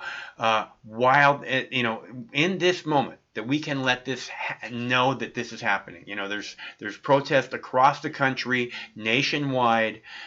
It's easy to find one close to you, probably. So if you got a minute and you're looking for something to do, I guarantee there'll be hot chicks there. How's that? Well, we'll see. That should be an incentive. All you men listening out there, wake up. That's it. And I again appreciate Mike's call, and I appreciate your program. And I'm looking forward to listening to some other points of view. Right on. Well, thanks for calling, Chris. I hope you have a great weekend. Thank you, Max. Have a good weekend as well. Bye. Bye. Whoops. Wrong button. Okay, and that's our buddy Chris from Olympia, who always is a fountain of information, and we are lucky to have him on the show. Along with all the rest of you. I'm very lucky to have you here. It just would be meaningless without you. I want to make sure you guys know that. Hello, caller. Hey, what's up, Mike? How you doing? I'm doing good. Who's this? Cecil. Hey, Cecil. Nice to hear from you. Hey, brother. What's up? We're just cruising, man. Headed for the weekend. How about you? I'm all right, man. I might be getting a little bit of work next week, which is a good thing. Is it raining out here? It was dumping where I was. When I started the show, it just started raining, but it wasn't like just sprinkling. It was just dumping. It just started too. Hey, bro. Just a little bit of kind of off topic and everything, but there's a commenter in your chat room. Her name's Andrea Mitchell. Uh-huh. Is she hot, bro? Mitchell is a crazy bitch. I'd stay away from her. Okay. Because I was just saying, some of what she types in chat is kind of conducive a little bit to some of my beliefs and stuff. So I just wanted to know. Is anybody ever seen No, her? Mitchell's really cool. So, and very smart. I don't think it's actually a girl though, but I'm not sure. Oh, really? Yeah. Never mind, man.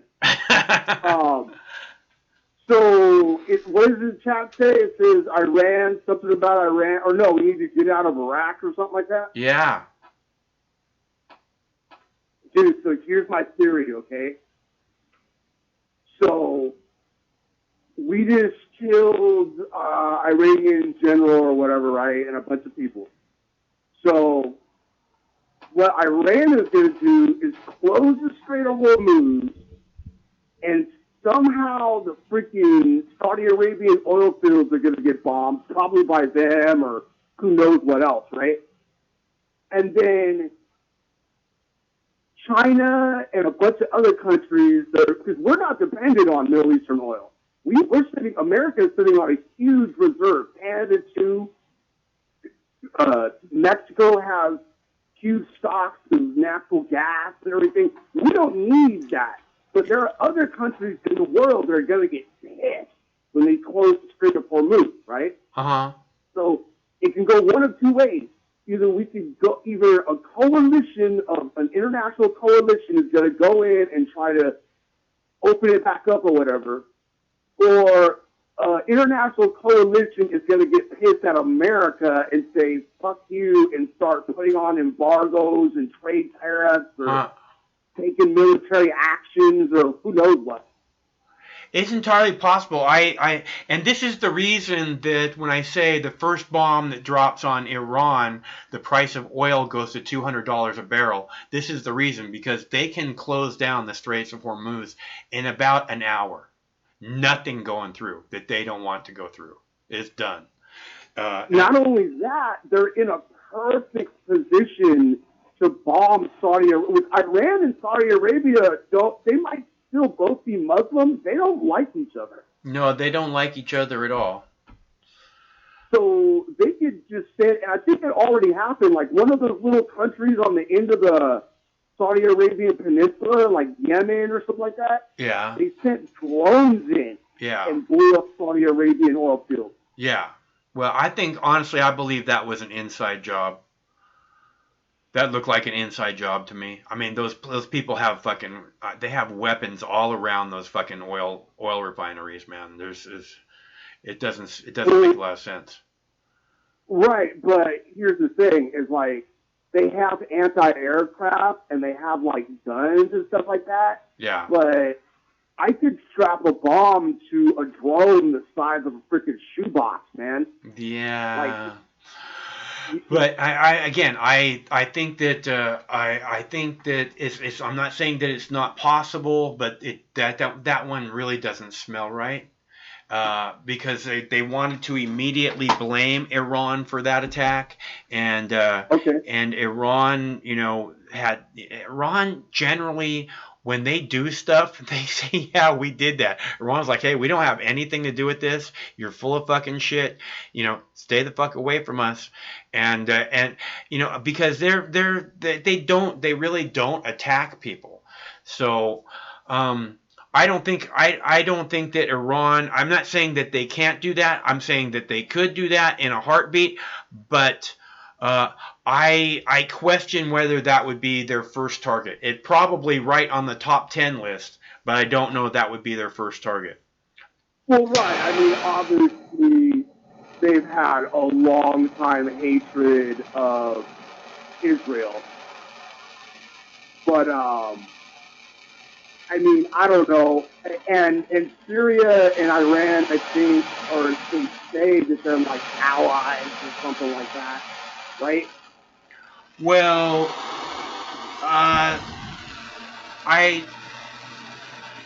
the enemy of my enemy is my friend, I don't know how buddy they are, but I don't think that they've been at each other for, fighting or anything.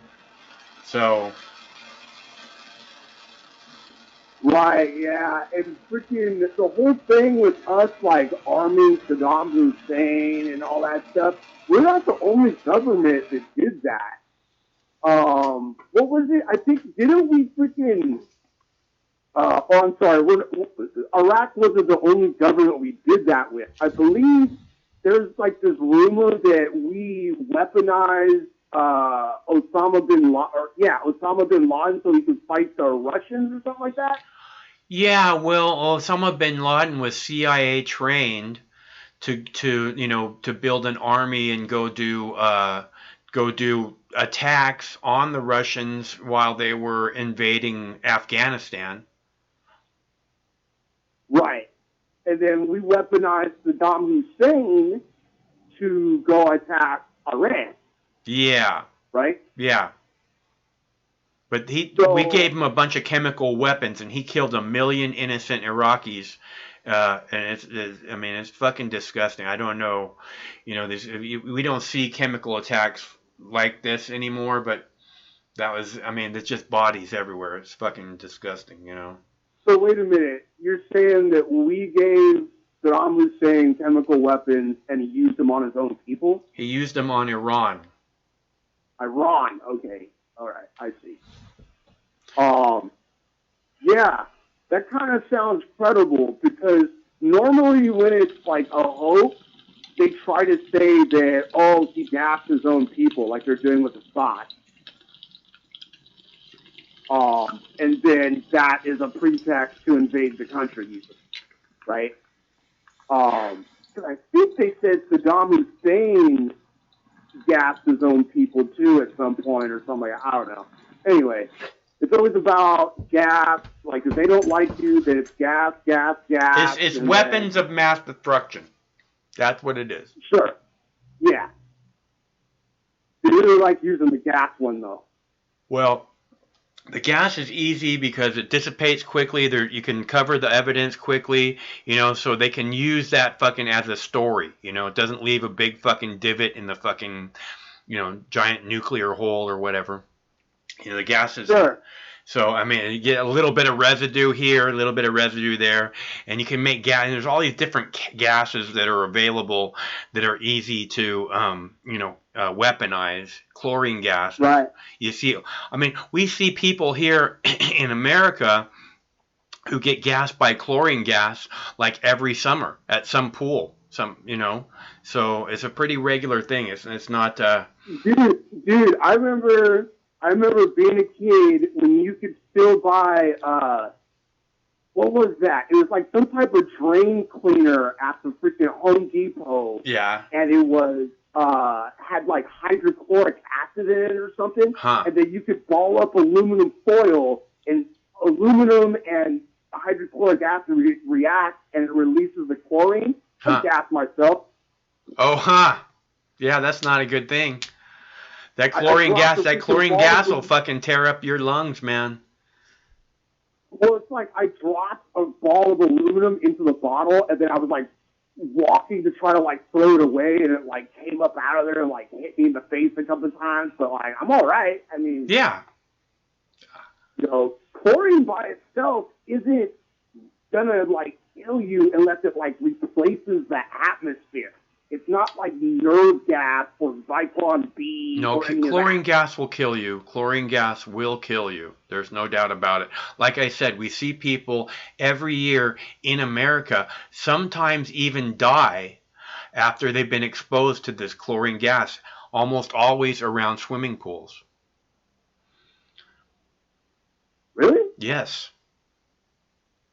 Dude, maybe I didn't dose myself hard enough, but I got a freaking powerful whiff of that shit when I was younger. I didn't die, man. Good news, everyone. Yeah. Don't you need like a freaking gas chamber or something to kill somebody with that shit? Well, you need more of it than just a puff or two. You need to be, you need to be like, that's all there is to breathe for the next fucking 60 seconds or, the next fucking 5. Right, that's what I'm saying. hours. It's like it needs to be like you're freaking, enclosed in an area, not like outside, like the situations they said in Syria where it was like a mortar shell or bomb or whatever that dropped. And Yeah. Well, You know what I mean? those are clearly questionable events at the very least. Yeah. Yeah. Like Assad was winning. Why would he gas his own people? I mean, holy shit. Yeah, no, I mean they just I can't believe that our media is so shitty that they just refuse to ask any fucking logical, even basic logical questions, you know? They just whatever the Pentagon says is fucking gospel. Yeah, I don't watch mainstream media anymore because it got to the point where I would change through the news channels and they were literally all saying the same thing. Yeah. Just like at That's different because times. they get the same fucking memo from the Pentagon. They just spin it a little bit differently because they're talking to different suckers. Sure. Right? The Fox News is talking to their Fox News suckers, and the CNN is talking to their CNN suckers. And the MSNBC is talking to the gay suckers. Yeah. But speaking of suckers, bro, I just wanted to tell you, like, this is a little off topic, but, like, you had a caller call in earlier that was asking about being a mod or whatever in your chat room. Being a what? Being a moderator. Yeah, yesterday. Yeah, you need to really watch who it is that you give. I mean, you probably already know this. Nobody. Like, There's no moderators. There's no moderators in my chat room. All right, yeah, of course. Yeah, a lot of trolls try to get that mod position so they can kick people out that they don't like. Dude, I have 100 people to choose from before that person. So, Right. and I actually would trust all of them, but I do not. You know, I protect freedom of speech on this channel, and this particular live call-in show venue is all about freedom of speech. So I'm not here. The only reason I'm going to start fucking giving somebody, if somebody keeps saying the same shit over and over again, you know, 100 times, I'm going to give them a timeout. If someone fucking posts fucking a link to porno, they're getting blocked. And every fucking comment that they ever made is getting blocked. Right, yeah. We don't need any internet chat room cops abusing their power and shit. Well, all I'm saying is I got it covered. If there was something going on, the people in the chat room would be like, Mox, you know, and Craig is here, and Craig would be like, hey, we got a problem. And Craig should probably have moderator privileges. He may even have given himself that, is possible, but nobody else has a moderator or ever has. I mean, I've thought about it, you know, when because there's people like Woolco's here every day. And Woolco has been here for a long time. And Woolco has made sure to contribute to Mox News for a long time. You know, I mean, every single month. You know, you generally multiple times. You know what I heard, though, Mike? What's that? You know what I heard? I heard Wilco's a Fed. So? Oh, all right. If you want to roll like that, it's all good. I'm just saying. I went to the bathroom the other day at the bar, and it was written on the wall right there, and Wilco's a Fed. Well, I don't have a problem with that. I don't Okay. know. I don't know why you. I mean, this seems to be actually something that you're highly interested in. Does that trigger you, homosexuals? Nah, bro. Well, it sounds like it. I mean, you brought it up out of the blue. Nah, bro. Wait, hold on. How did I bring? I didn't bring up homosexuals out of the blue. No one else was talking about homosexuals. Bro, listen. People call me a homophobe all the time, and I tell them, I'm like, phobe means fear of. I'm definitely not afraid. All right? Trust me. Anyway. Okay. All right, Cecil. Man. Cecil, what you got plans for the weekend? Yeah, I'm probably gonna head back down to California and see if I can't score some more weed. Oh, why you got to go to California to score weed?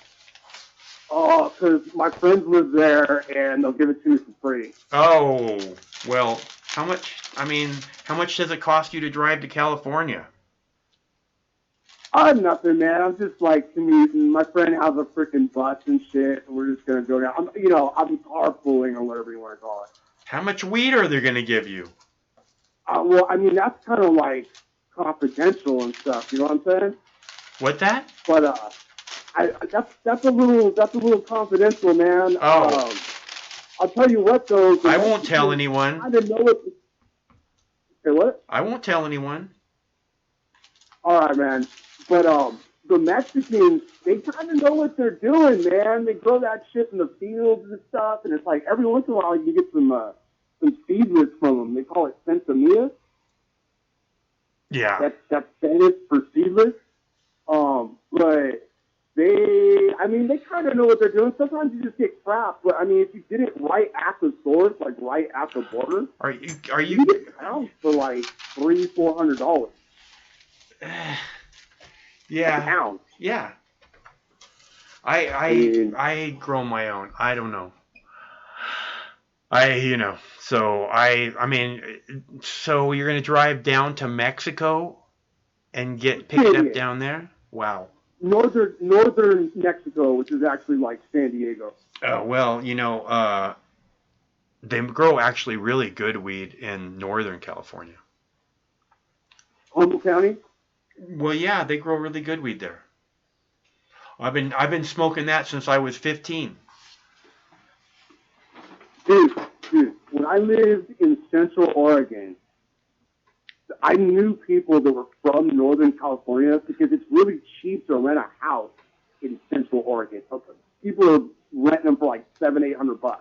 Well, bumfuck Egypt, man. There's nothing there. Of course it's fucking cheap to rent a house there. There's fucking nothing there. Right. Well, what my friends would do is they would live in Northern California and then drive up to Central Oregon and rent a house and just turn it into a freaking grow farm and then get their harvest and go ahead, put it in a U-Haul truck and freaking move it back on down there. Well, that's cool. I bet they know how to grow good weed. Why aren't you getting weed from them? I mean, I don't know. We kind of drifted apart. I might think about remaking those connections, but I mean, I really just want to like get a job and go to school and remember stuff and be motivated and stuff like that. You know what I mean? I don't know. Okay. Well, good luck with that. I mean, hey, a guy's got to do what a guy's got to do. Man has got to have priorities. So Andrea isn't hot, huh? Mitchell is crazy. Like I said, I don't know if Mitchell's a chick or not. Okay. Well, I love you, Mike. Okay, Cecil, drive safe. I will. Okay, we'll talk again soon. Have fun. Yep. Bye. Peace. Oh, what happened there? Hit the wrong button. That was weird. Oh, we got another caller. Boy, oh boy. You people on this fucking phone calls. Hello, caller. Yo. Hello. What's up? What's happening? I am just doing this weird thing that I do. What's happening with you? Just enjoying all the World War III memes. Right on. So what have you seen that's enjoyable? I couldn't help but laugh at like a lot of them. So I thought there were some funny ones, like the dude from Watch Out Drinking Your Juice when you're in South Central in the hood, and he's like pointing the USSR like nuclear bomb, and he's like, "Do we have a problem?" I don't know. I thought that was kind of funny. We're all gonna die. And then there was one that said like, Iran, we're serious, and then like all of America posting memes. Yeah, we're all gonna die. I think that was America's response. Hilarious. I think that's pretty funny. You're right. I get it. I I think don't know. I could see enjoying that too. We'll see. I don't think it's the end of the world, but It's not the end of the world. We'll get through it. We get through all this shit. We always do. It's just a matter of innocent people are going to die, and it's going to have my fingerprints on it, and I'm really tired of that. yeah, no, I'm definitely tired of the endless wars. And like I talked to you a couple weeks ago. I'm a Trump supporter, but yeah, man, I hope we don't get into like a full-fledged war over this. But at the same time, Well, you do see that a vote for Trump at this point is a vote for war with Iran, right? well, I think it's yet to be seen. Like, I don't know. I think it's kind of like you gotta defend yourself. Like, I'm for a national defense, and like, I don't know. It's kind of like the ghetto in me. I'm from California too, but I don't know. It's just like someone comes and like fucks with you. I don't know. You kind of got to step up. I'm not for war. I'm not for like going and killing a million people in Iran. Look, man. I think it was kind of just a little bit gangster, but I think it's yet to be seen. I don't know what's going to happen, but I think that there's like some aspects to it. It's like Kim Jong Un is like, we got a Christmas present for you, and Trump is like, I hope it's a vase. I hope it's a really nice vase, and then like kind of what does Kim Jong Un do now? He's like, oh shit, fucking Trump's crazy. So who knows? I don't know. I mean, either we're all gonna get nuked or they're not gonna do shit. But I don't think we're all going to get nuked. I just think that, again, I think that innocent people are going to die, and it's going to have my fingerprints on it, and I'm really fucking tired of that. It makes me want to vomit constantly. Okay? It's not all right. And I don't know how you can act like it's all right, because it's not. I mean, it's not about we're going to get nuked. We're not going to get nuked, okay? Because if we get nuked, then we all die. It's not. And any intelligent person knows that if we get nuked, everyone on the planet dies, okay? So I don't think that's going to happen.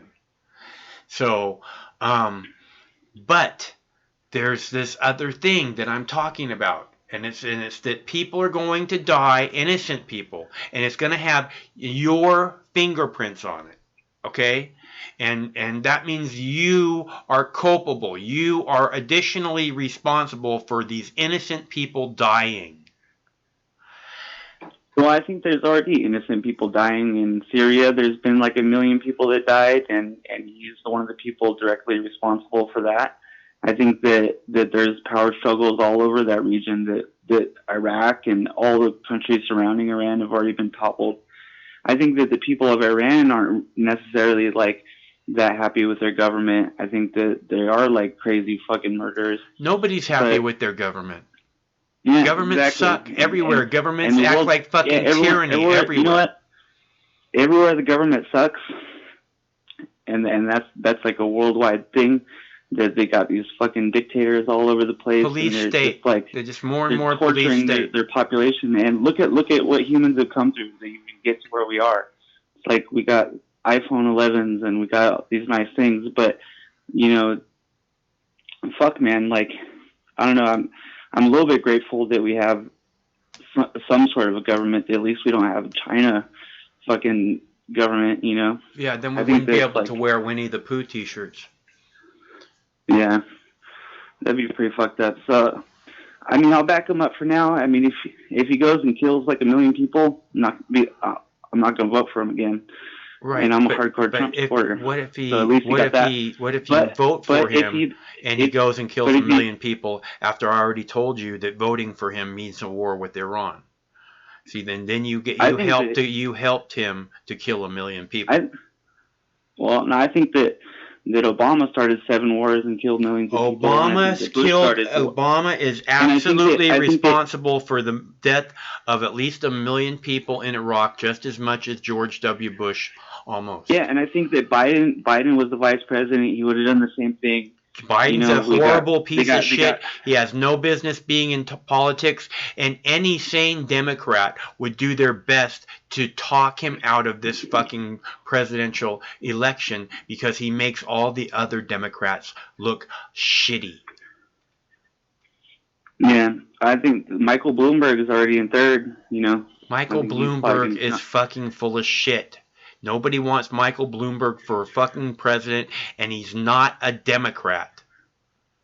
Yeah, I think Trump's not a real Republican either. No, he's I not. mean, You're it's right. you have to hijack your party.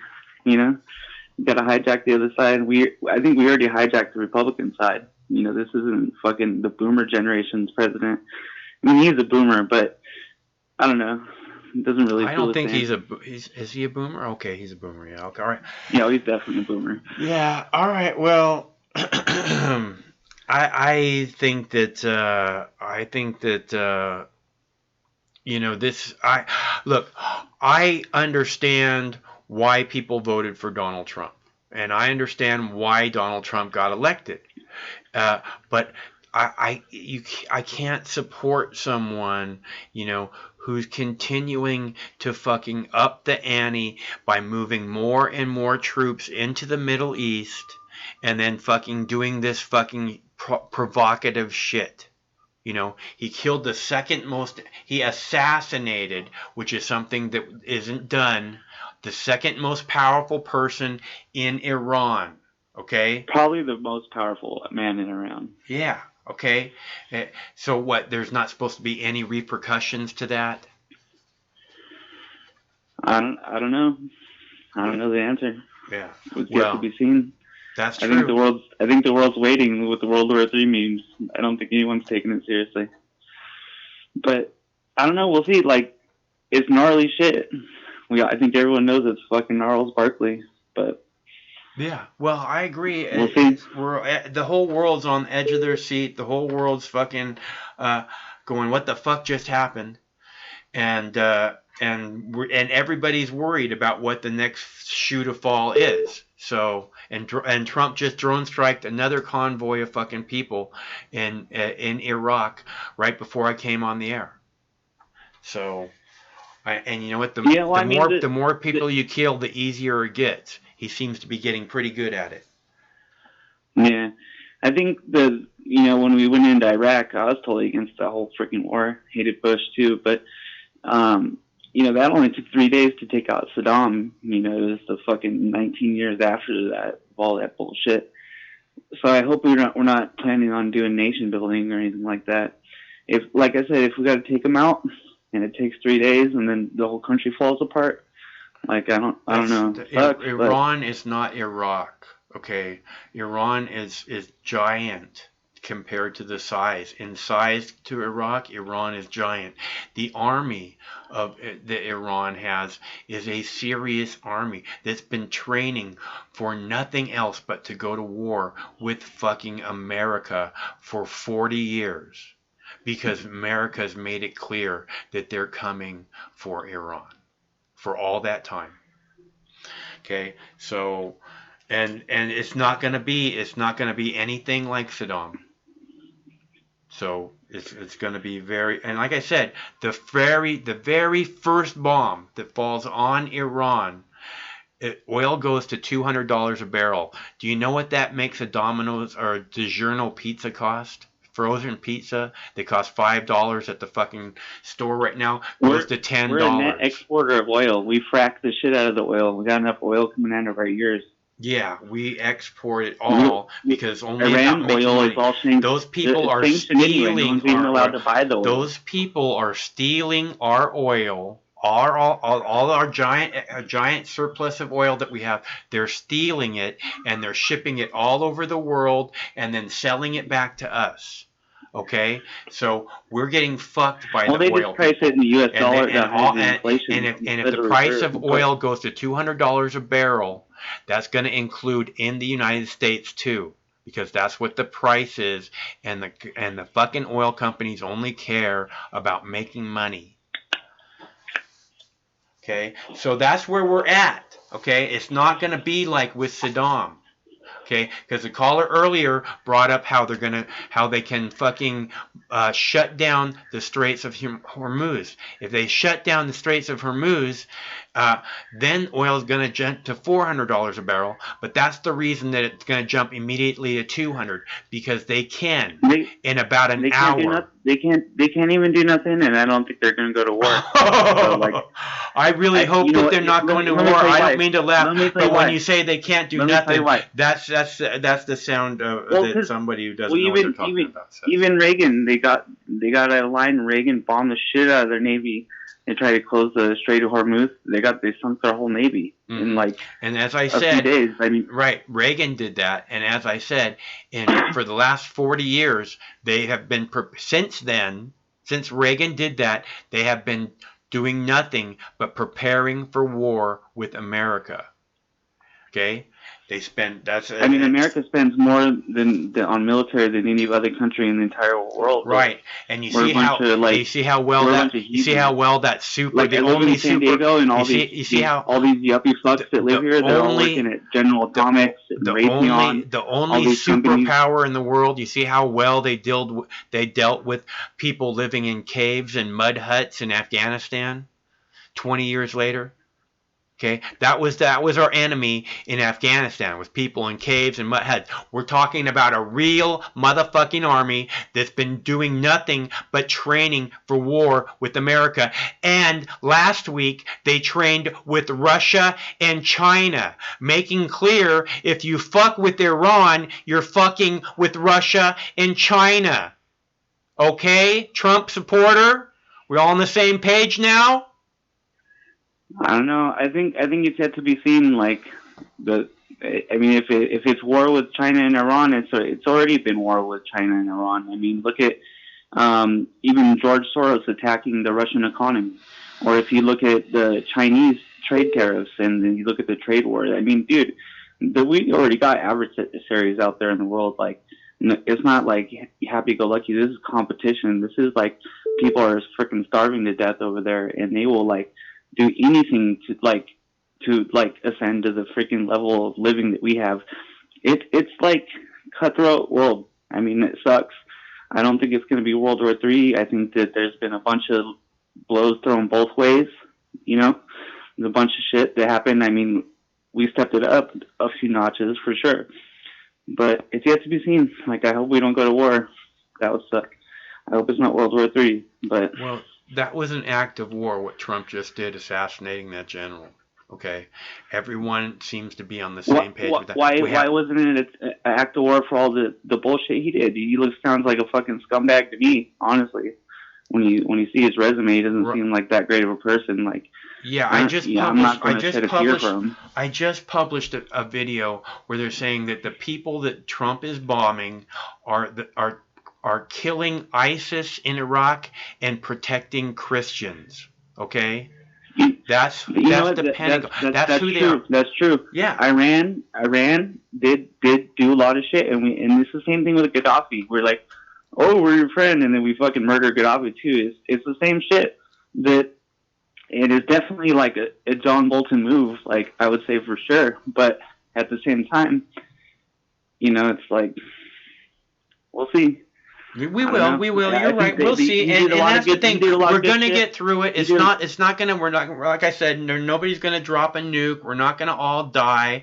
It's gonna be fine. We'll get through it. We will see. You are correct about that. I'm just saying, as it moves closer and closer, as it moves closer to war with Iran, and we can see, then. What, you're going to not rally around the president and you're not going to vote for war with Iran? Because it sounds like you're going to vote for Trump regardless. You're going to support Trump regardless. I mean, dude, like, I supported Ron Paul, and I've been with you for a lot of years. I've listened to you since C-SPAN Junkie. Yeah. But at the same time, even Rand Paul, I always listen to him. He's got a lot of common sense. He's on the Republican side.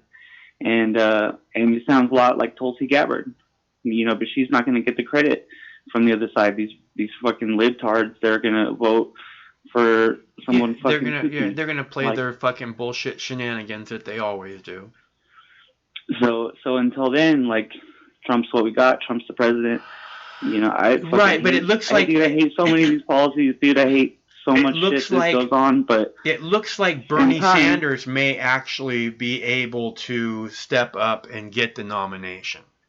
And if Bernie Sanders stepped up and get the nomination, then you'll have an actual wasn't that difference. Ridiculous? The last election when Debbie Wasserman Schultz was fucking in charge, and she's such a cunt, dude. Yeah, she's a horrible human. I do not understand how the people of Florida reelected her after she fucked the American voters so hard. Yeah, it's like I mean the disrespect to you guys, and I use that as a wedge, you know, it's like between you, because I was like, dude, look at the Democrats, look at how they treated Bernie fans, you know, and the Bernie fans revolted, they didn't vote for Clinton, and then she lost. Yeah. No, that's because that's what they get. That's what they fucking get, dude. Right. If you don't listen to the voters, then you deserve to lose. That's all there is to it. And I agree. And that's probably what the Democrats are going to do again. But it looks like there's a chance Bernie may get the nominee. And then you know what? He might actually put Tulsi as Secretary of Defense. Imagine that. Yeah. I mean, I don't know. Somebody wants to bring I put a meme up of Trump as a sumo wrestler, and it says Trump 2020, and there's like this little kid in the sumo underwear, and he's like trying to push this giant sumo wrestler, and it says Democrats. So I mean, that's kind of what it feels like right now. It's not, but that's. They say to look at the money, right? It changed today. So Trump has raised $44 million in the fourth quarter of this year or whatever, something like that. And Bernie Sanders raised $34 million, and that's with all the Democrats having like the money that's available to Democrats all being divided between like 10 people. So once those other people get out of the way, Bernie will be able to raise a lot of fucking money if he's the nominee. And yeah, but money doesn't even matter. I mean, Clinton spent $5 billion on the last election. Trump didn't even spend that much. Clinton's just and all the Democrats are from. Horrible she won the popular vote. There's more people. There's more Democrats than there's Republicans. They're all in California and New York. Right, and if they had somebody they could actually get behind in a grassroots type of movement, like Bernie Sanders, who's different. What's that? It doesn't matter. Is the point? What's that? I said they're going to vote Democrat anyway. Those states' electoral votes are going to go to. But a lot more people will come out to vote. If it's someone like Bernie Sanders, if it's somebody who's an actual progressive with the actual record of being a progressive as opposed to somebody like, Joe Biden. That's such a joke, man. I really get caught up on this with Bernie. I really get caught up on the socialism thing. It comes down that for me. Well, that's just this label. Like, I know we talked again and again about labels here, And I know, but I'm just saying. And it's Stalin, attached. Stalin had the thing where he wanted to take the wealth from the rich and give it to the poor. And Mao did the same thing. He wanted to take from the rich and give to the poor. And I understand that. I'm a poor motherfucker. I don't have any money. But at the same time, I have rich people. The game kind of topples, and it's like right now the game's kind of cool. That's all I'm saying. Like, well, slavery good. I'm sucks. glad you see it that way. I feel like I'm the slave now. But at the same time, like, I like having these gangster motherfuckers with all these computers and, BMWs and Cadillacs. And I like this capitalism game. It's pretty fun, actually. I'm glad we got this shit. I'm glad I can go to the grocery store and buy something as a broke I like the grocery. I've said again and again, we live like kings, Yeah. And that's even those of us who don't, and that's me who has no money, So we live like kings. We live very, very well. If we could take care of everybody in the world, I would say yes. But like, we don't even take care of our own people. Right. I live in California. We got homeless people everywhere. Right. I want to go buy a RV because the fucking apartment is $2,000 for a 1-bedroom apartment. It's like people can't even afford to live here. Yeah, no, I hear you. I think a lot of people are exactly the same. They're going to go buy a car instead of buying a fucking an apartment and figure out, get a gym membership and go from there. So it's like it's hard to take care of the world. It's like the world's a big place. I think they will get there. I think we got flying cars coming. I think we got shit. No, if we no, don't no, go to no, war no. with There's Iran. no flying cars. If we go to war, There's no we're flying gonna lose cars. it all. There's no flying cars. We don't have flying cars coming. So I don't want you to be disappointed. They're coming. No, They're no, they're not coming. No, they're not. So I just don't want you to be disappointed when the flying cars never come, because they're not coming. I mean, I when I was 10 years old, we had flying cars coming too, and they never came. You can check it out right now. If anyone wants to check out Tucker Gott on YouTube, he does paramotors. Mm-hmm. He flies this freaking thing around on this parachute wing. I love it. Yeah, dude. yeah. I know what you're talking about. I have a friend who does that too. But there's that's not. It won't work. We're gonna get some cool shit. It won't work. Because you know how congested like the roadways are, and people with all these cars crashing into each other. That's when they're all in the same lane, right? When there's like thousands of cars flying everywhere in every direction, it's like not going to work, element, dude. It's not going to work. I wish, because I love that movie, but it's not going to work. Not in your lifetime. I'm sorry. No offense. Sorry to burst your bubble. Dude, I'm from the 80s. I saw all this shit go from analog to fucking digital. Yeah. I was there with AOL, and now we got Google. I've seen some progression in my lifetime. I don't know. I keep my hopes wide open. I think I'm going to go to space, do some Star Trekking. I think it'll be dope. Yeah. Well, I can't figure out why we haven't gone back to the moon. So, Alright. Are you a moon landing conspiracy theorist? No, I just don't understand why there's like this giant accomplishment, that mankind did, and then we never did it again. For why? Because we did it? What's the point? I don't think so. Why didn't we ever go back to the moon? I just don't understand why. Someone please explain it to me. I think we just need to go lasso a big gold asteroid that's like 50 tons of gold. I mean, like 5 million tons of gold or something, and just like bring it into the orbit and let all the countries like mine the fucking shit out of it. And we'll all like fly gold spaceships around or something. Pretty sure that's Elon Musk's plan. See, it could happen.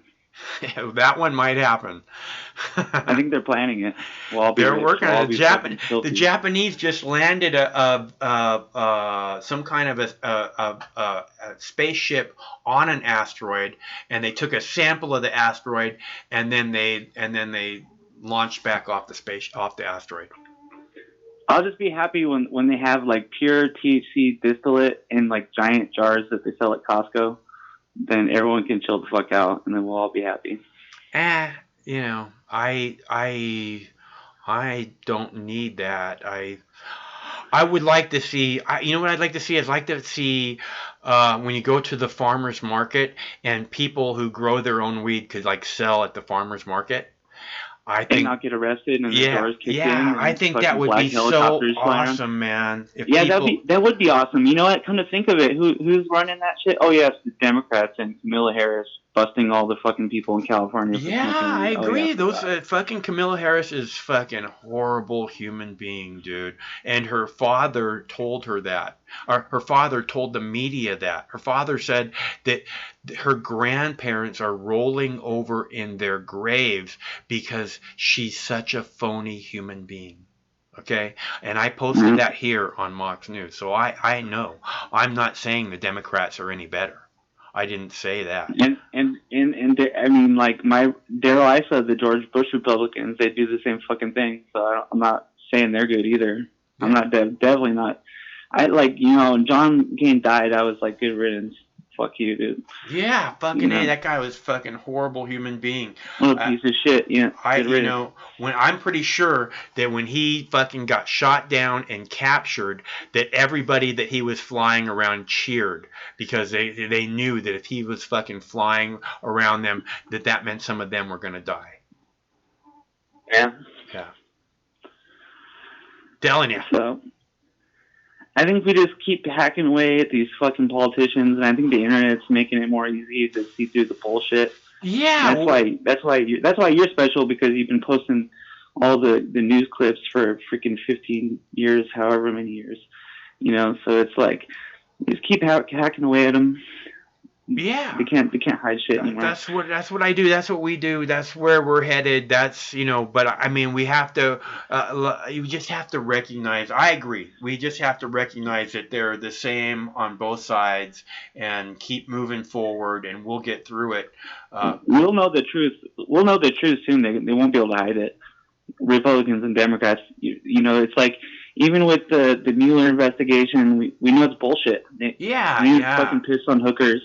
You know, it's like, we know. If he would have done it, then we would have known that. So it's the same thing with this shit. Well, same shit. I think that we'll find out. I don't know about the pissing on hookers thing, because that's the kind of, you know, I mean, it's hard for video like that to come out, you know. But I think that the whole Russia thing is just such bullshit, you know, from start to finish, and I think that's the way that 90% of America sees it. And then you have these fake fucking Democrats and the fake fucking media going Russia, Russia, Russia, Russia, Russia for the first 2 years of fucking Donald Trump's fucking presidency, and then they go, oh, impeachment, impeachment, impeachment. It sounds like fucking retards, man. So I get it. I totally understand. You know, and I think America does too, and that's why I'm saying we got to move beyond this. We can't identify as one or the other, because in doing so we fuck each other, we fuck the world, because those people are just garbage, and they don't represent a single working class person, American, that I've ever met. You know, so we gotta come together and recognize the real enemy, and that's the people who want to keep taking us to these never-ending fucking wars, so that we're never able to rebuild our fucking infrastructure, we're never able to make other good things happen in the world that benefit every single American, instead of these shit fucking quagmire wars that fucking benefit no one except for the super rich. Yeah. I'm just saying, but I agree, they're both the same, man. And like I said, like, I'm not in love with the Iranian government. They've only been there for 40 years. Like, the people have been repressed for a long time. I'm not really a fan of them. I'm not really a fan of endless wars either. Like I said, like, we'll see what happens. Like, wish for the best, but at the same time, like, sometimes you got to put your foot down on pieces of shit too. So there's pieces of shit on both sides. There's George Bush's to go kill 1 million people, and then there's Iran. You know, they killed millions of people too. So I don't think that's true, dude. I think that you are ill-informed if that's what you believe. Well, I mean, even in the Iraq-Iran war, he was involved with that, and like, I mean, just like, millions of Iraqis died in that war, and millions of Iranians died in that war. They were fighting each other. We gave weapons to Saddam Hussein. We backed both sides, and it's like, we fucked up the whole thing. I think we should get everybody the fuck out of there. That's what I'm saying. That's what the title of this fucking video is. Trump, get out of Iraq now, okay? You want to get reelected, Trump? Fucking get everybody out of Iraq, get everybody out of Syria, and I guarantee you will be reelected. Okay? If he blows everybody up and then leaves, I'll be happy. If he blows everybody up and stays, I won't be happy. But if he just left too, I would be happy. He doesn't have to blow everybody up. But yeah, I think he might do that anyway. That might happen anyway, though. I don't know. I'm not sure. Right on. What's your name? What's your name? Thank you, sir. I'm Jason. Jason, it's good to hear from you, bro. Yeah, I'll hit you up soon. All right. Thanks a lot for tuning in. I'll talk to you again soon. Okay. So, and we're doing this every Monday through Friday at 7 p.m. Pacific. So if you're new to the show, or if you're new to Mox News, there's like almost 11,000 videos on this YouTube page. And I better get this call. Hello, caller. Hello, Michael. How are you this evening? I'm good. How are you? Very well, thank you. This is Joe from Pennsylvania. Hey, Joe, it's good to hear from you. Thanks a lot for calling. Got plans for the weekend? Absolutely. I do not have any plans for the weekend. I got a 4-day weekend, and I'm just going to kind of chill out for a little bit. Sweet. But I did want to... I'm sorry? Sweet. Very nice. Yes. Yes, very nice. I did want to talk about Libya 2.0, though. Okay. Which I think is the Iran situation right now.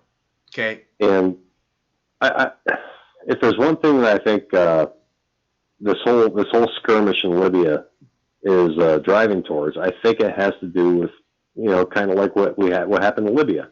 I think what's going to happen is we're going to, bomb the country. Bomb which country? Bomb which country are we going to bomb? Iran. Okay. Yes, and well, kind of like we did with Libya. Obama did with Libya. Uh-huh. Mm-hmm. And I think it's just going to fade away like a fart in the wind. I just think that the whole Iran situation is ahead. That's going to keep is something that we build up to, and yeah. Do you think Iran deserves to be bombed? I do not.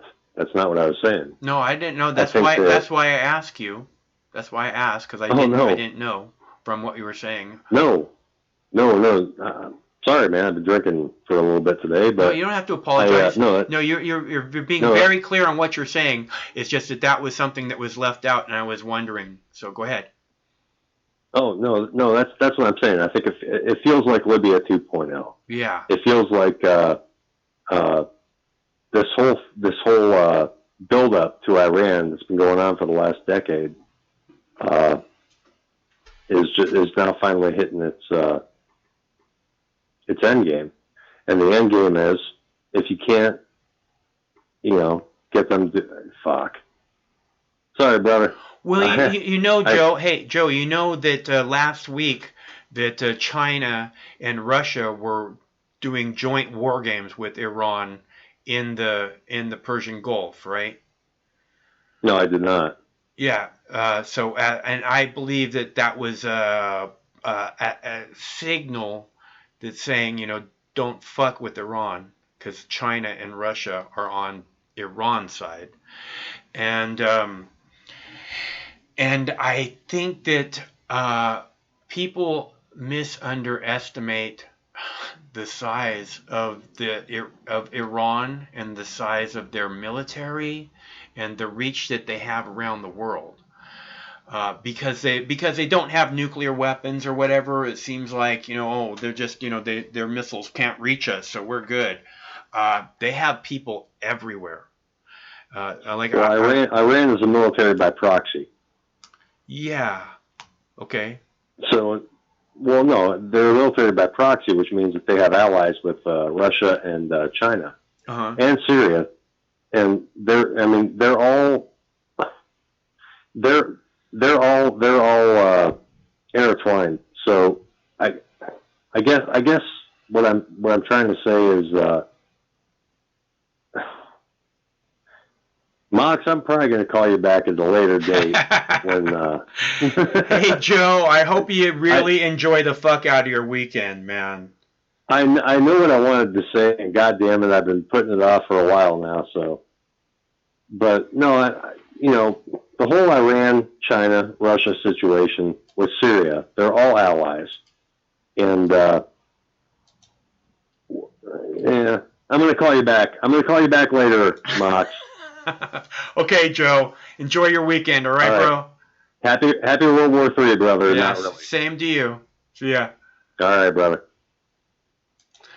And that's Joe from Pennsylvania. I hope I hope you all have a nice weekend. I don't want you to be fucking worried about World War III. Like I was telling the other caller, nobody's going to be dropping any nukes, okay? There's not going to be any nukes falling. Don't worry about that. Just stay cool and we'll get through it. Hello, caller. What up, Joe? We're cruising, man. What about you? Good. How do you feel about Iran going to war with America? Iran. When did that happen? That's happening today. What exactly did Iran do? I didn't say they did nothing, but did you hear about it? You said that Iran went to war with America. Yeah, they did, and we are going to war with America, and we will take y'all down. Take who down? Who is we?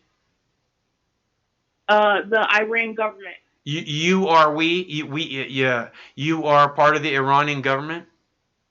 No.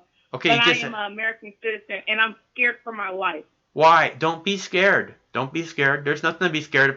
Go outside right now and look around, and you tell me if there's anything to be scared of. There's nothing to be scared of. You're top of the food chain, baby. You're strong. You can walk around with your head held high and take care of business if you need to. Don't you worry. But does you think they're gonna blow us up? No, they're not going to blow us up.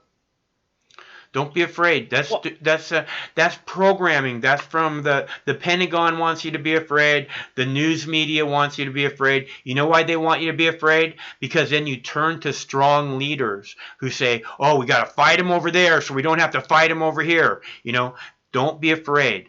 And it make it all. Go ahead. I think they killed. I forgot. Hold on.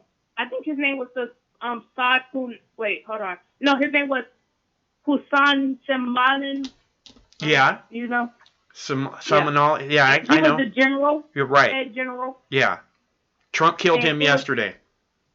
Yes, Trump did kill him. Technically, Trump gave the word to kill him. So technically, it's on Trump's hands. It's on all our hands. It's on all our hands. Our fingerprints are all over it. It's on Trump's hands, mostly. No. He's the one that gave it. He said, "Okay, give us the strike," and he killed him. So I was watching a brief yesterday, and the Iran government said that we are going to pay, and so how you feel about that? That we're going to pay for what we did? Well, I've been saying pretty regularly on this show. This is show number 103, by the way, live show, or 102, 103. I'm not sure, but I've been saying regularly that for what we have done in Iraq, there's going to be a giant blowback, which is, when you do something bad, then you deserve something bad to happen to you. That's what's going to happen. It's just the way that it's one of the laws of nature. For every action, there's an equal and opposite reaction.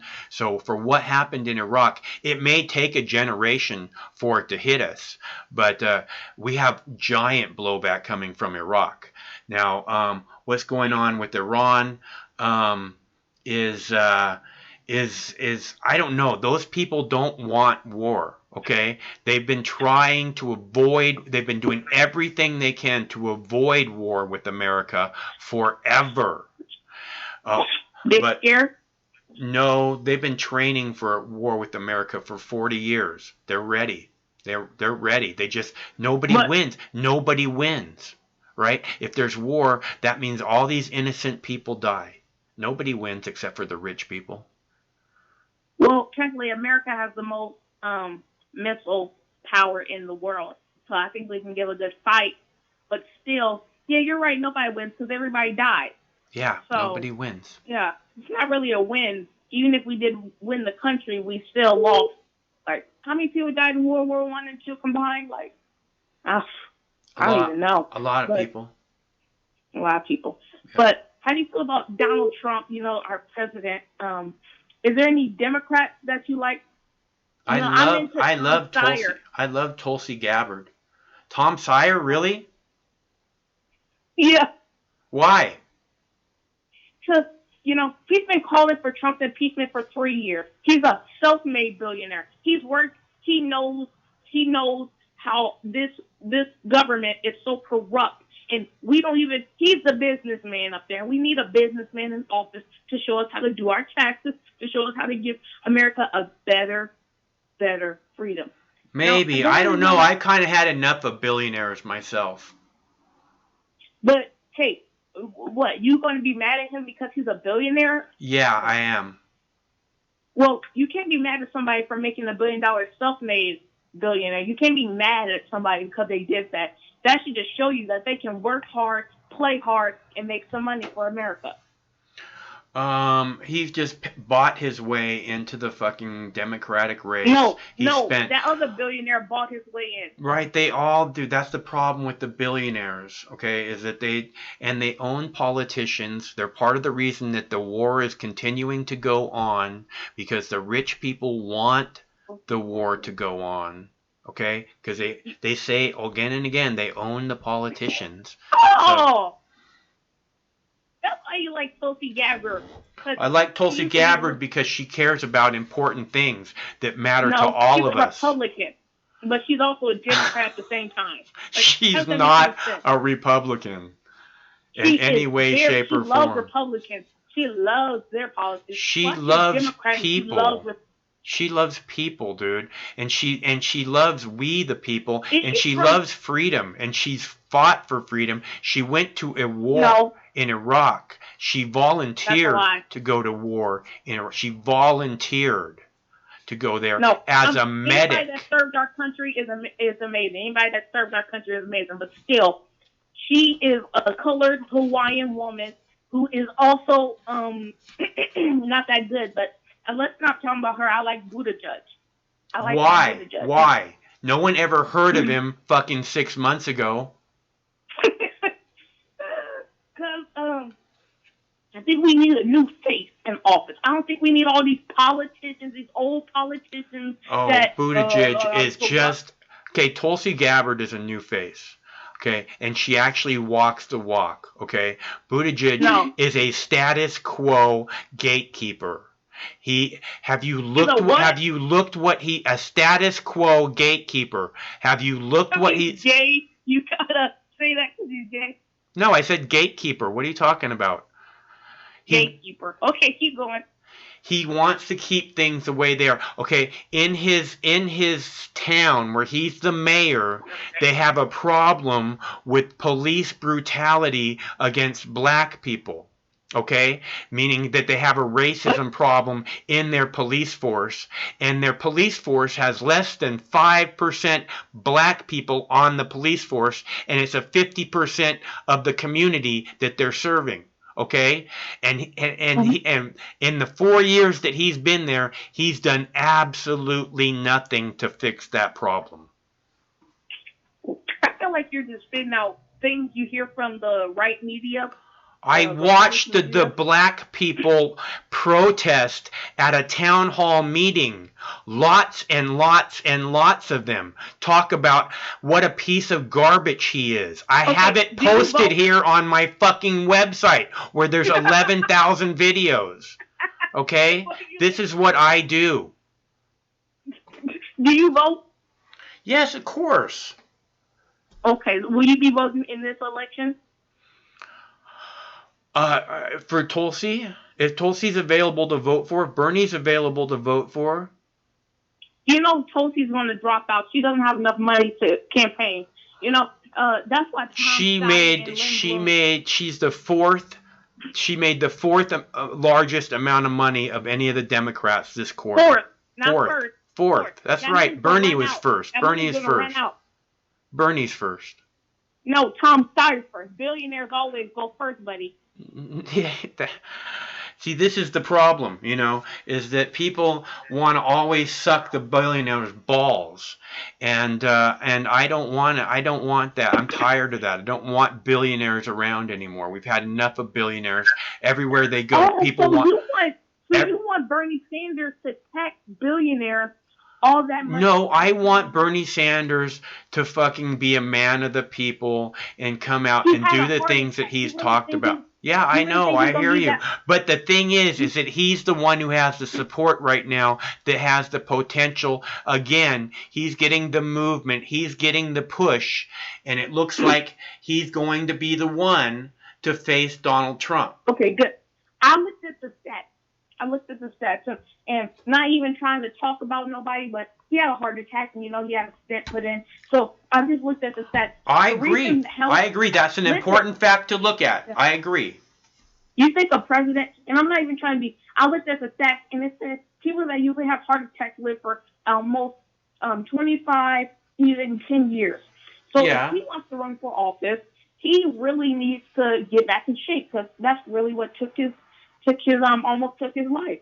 I And don't think we he's don't that want to know out the of heart shape. attack. I don't think he's that out of shape. I think that probably stress. Well, there was had a lot of plaque in his heart, so he must say something bad. Yeah, but he's not like he's not like a big he's gotten like he's not like a big fat guy or something like Trump. Like Donald Trump. Yeah. He's fat. Yeah, he's giant. He had a pace. Yeah. Okay, let's just stop talking about Trump. How do you feel about Trump? Doesn't want Mexicans in this country, but he will marry one. I ain't talking about that. Melania, she's an immigrant. Yeah, she's not Mexican, but I think Donald Trump is fucking idiot, dude. I think he's a horrible piece of shit human being, and that he's been a horrible piece of shit human being since he was about 8 years old or younger.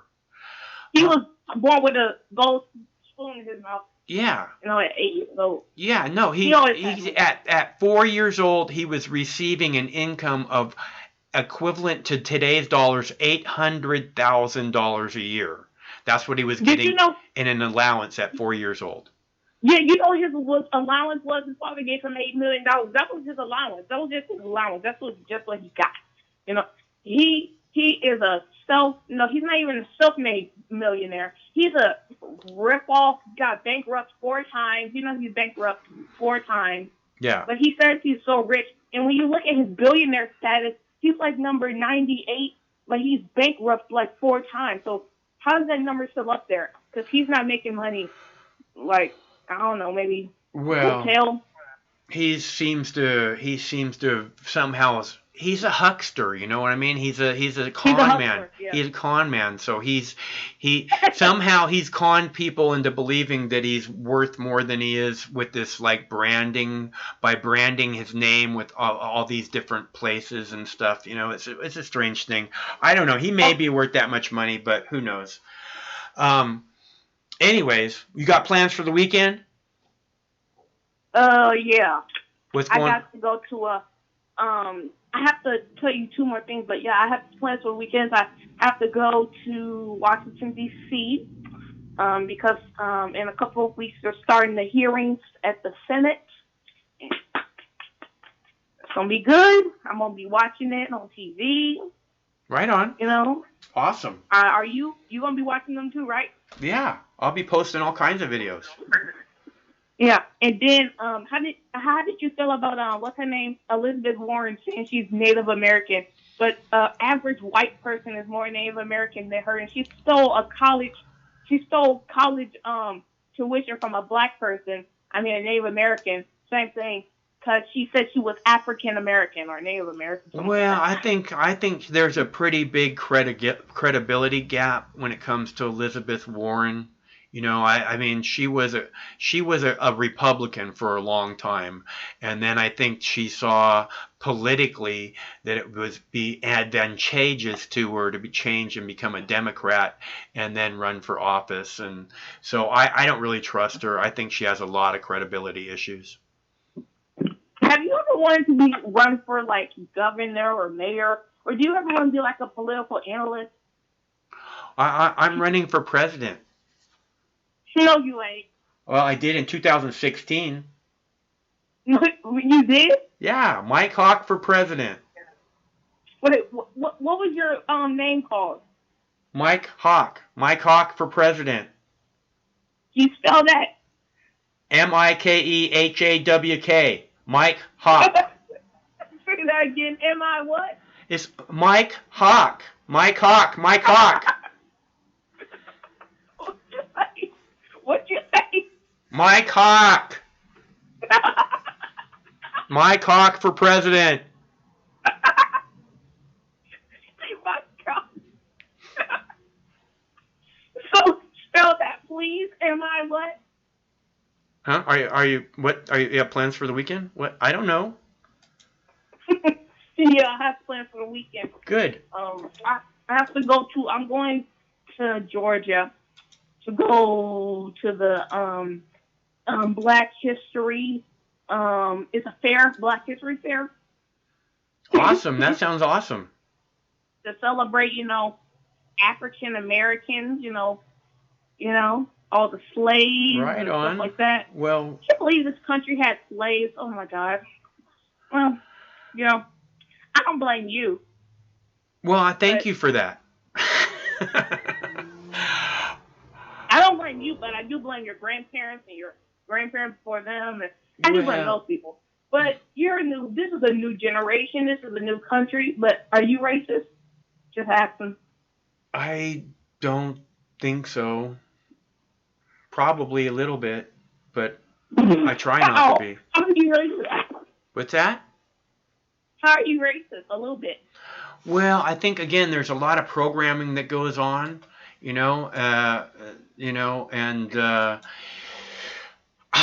I think that there's probably like in the movies, right? You go to see a movie and it's about somebody's gonna get raped or murdered or whatever, and you see it's like this black, you see like a black person that's coming up behind the lady, and it makes you all tense, because something bad is gonna happen. That's this programming that's been going on, every day of my life forever. So I probably have something inside of me that makes me feel like, oh, there's a black person, bad things are going to happen. All right, thanks for calling. All right, so I'm just saying the truth, okay? I'm not afraid of any. I've said again and again, you take people as individuals, right? I take people one at a time. Everybody's the same with me until they prove otherwise. Basically, everyone is a potential friend until they prove otherwise, right? That's pretty much the way I see the world, which is a nice world to live in. So, I recommend it for everybody if you can. I guess you can't. There's so many callers. Hello, caller. Oh, I accidentally hanged up. I'm sorry. No, that's okay. I hung up on you because we're done. So, but thanks a lot for calling. We'll talk again soon, okay? Hello, caller. Hey, Mike Hawk. How's it going? I'm good. How about you? Hey, pretty good for a damaged human being. Well, we'll get through it. Just keep moving forward, man. March or die. Yeah. And what I mean by damaged is kind of like what you're saying. We're all just a little bit probably programmed, but as long as we're aware of it, maybe that we can, treat everyone as individuals, instead. But I think I agree. Like, we probably are all damaged a little bit because of the propaganda for the last bunches of decades. Well, we're all much more than a little bit programmed. I'm sure of that. I've said again and again that from the time I was at least 5 years old, they've been trying to fit me into this square peg hole. I just don't fit into the square peg hole, Yeah, I agree. There used to be an old Black Flag song called "Damaged," and it's kind of like goes along these same lines. I forgot the exact lyrics, but yeah, I wanted to bring up two things. There's a funny lady that was on previously, entertaining. One thing I'll just say real quick to defend Elizabeth Warren, even though she's not my main candidate. Like, if she put in that she was Native American when she was in college or whatever, like, you have to think, 50 years ago, they didn't have, DNA tests, and if that's all that she was told ever since she was a kid. Right. Then, I kind of feel bad about that thing, too. But, she was a Republican. That's a fact. Yeah. But she might have genuinely, I'm sure her parents or grandparents told her, she was part of this tribe, and that might be all that she knew, so it's not really her fault. But I don't know, I wonder what Elizabeth Warren said about the Iraq War. I did hear Andrew Yang's position. I heard Bernie Sanders' position. About the Iraq War? About the Iraq War? Is that what you're saying? Well, I meant the Iran general who got missiled. Yeah. What did Andrew Yang say? He's one of the few candidates that said like we need to get rid of the AUMF, and that like he wants to put the power back into Congress, and that the response was a lot stronger than what's the reason why we striked in the first place. I think, wasn't it a response to our embassy or something like that? They're saying that there was a they're saying, well, they did a strike. They're saying that has something to do with the contractor. It all started with this contractor getting hit. So, contractor. You gotta say it with the air fucking parenthesis, contractor. Because they ain't fucking contractors, they're fucking mercenaries.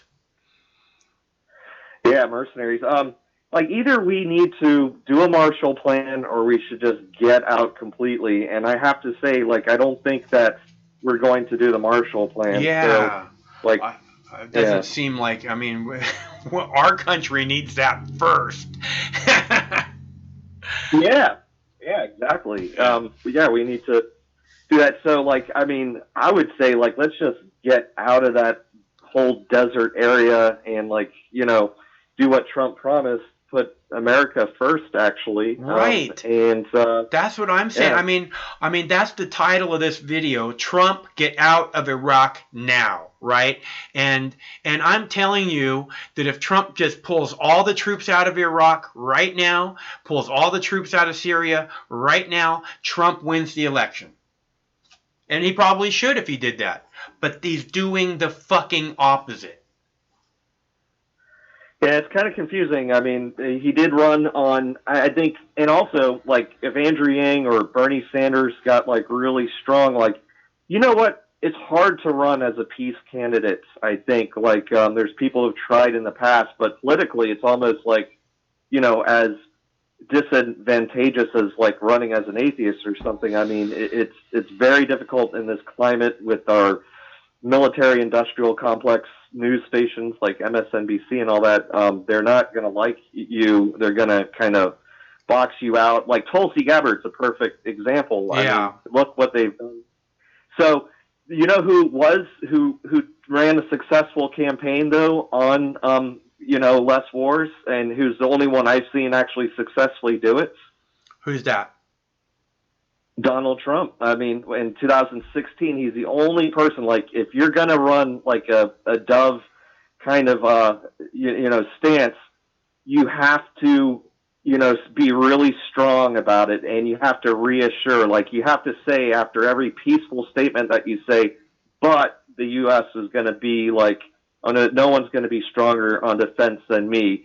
But then right after that, you could say, we wasted trillions of dollars. Why are we even there? Yeah. But I can assure you that we're going to have the strongest military. We'll spend more money than ever. Yeah.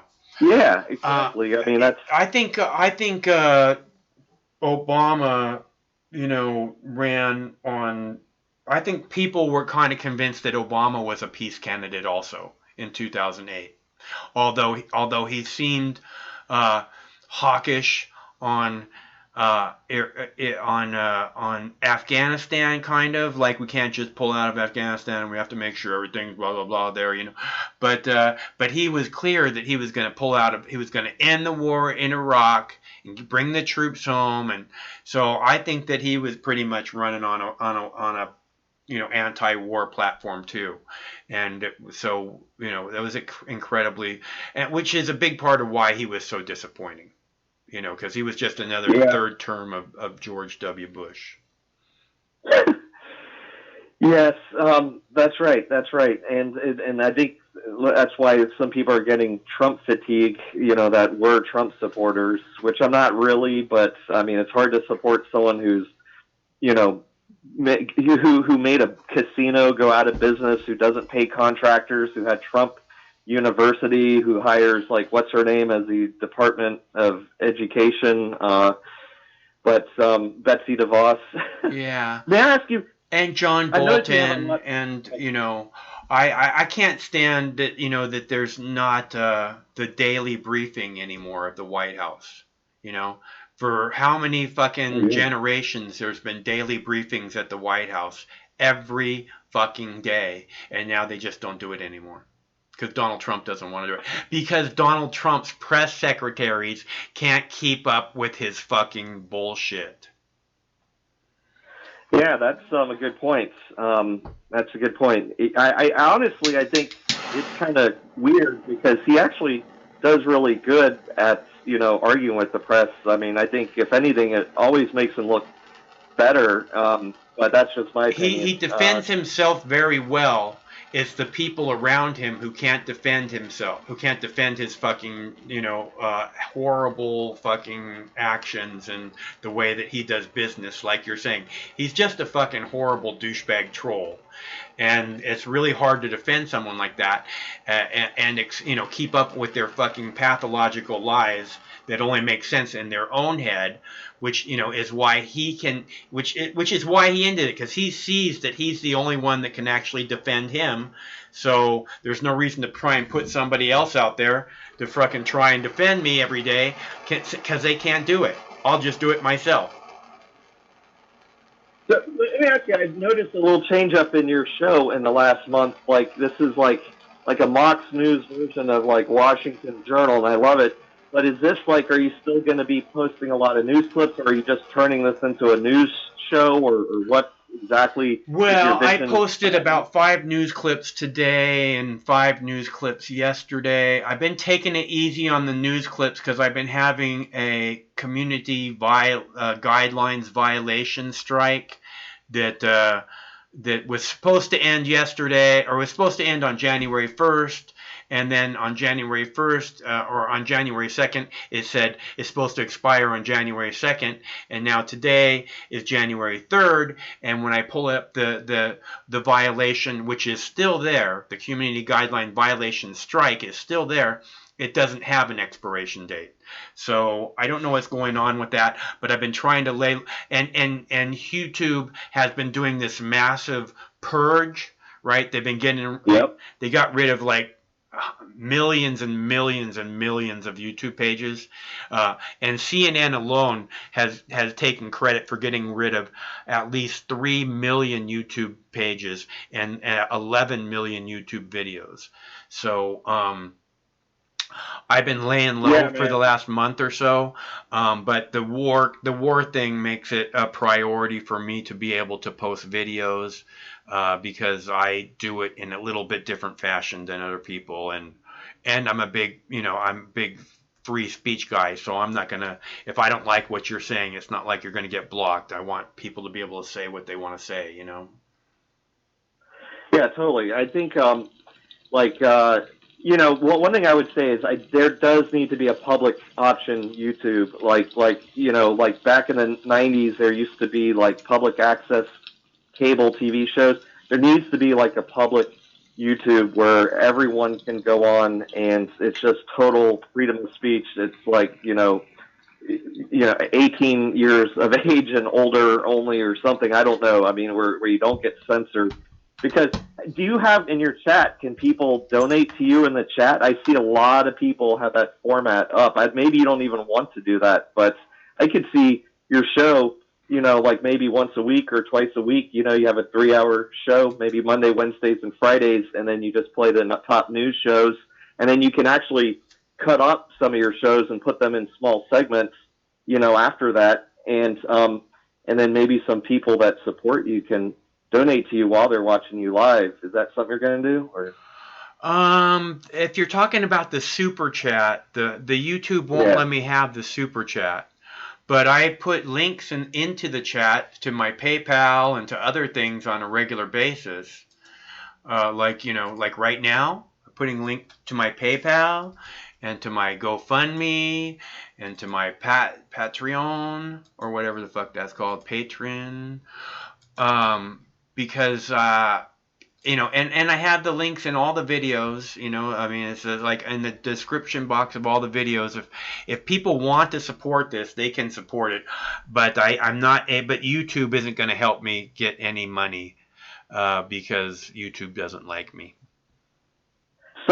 Two other ideas, like I could imagine you like moderating like a debate, and also maybe interviewing some people. Is that something that you thought of? Or yeah, we're working on trying to get the Skype integrated with the OBS.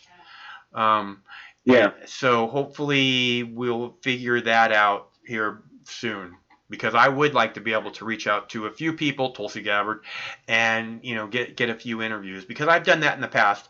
I interviewed Dennis Kucinich and Cool. other people back in the day. So, but it would be nice to be able to do it over the Skype and have a regular guest. Even other people. There's lots of other people I'd like to have on too. Besides just politicos. Yeah, other content creators and such too.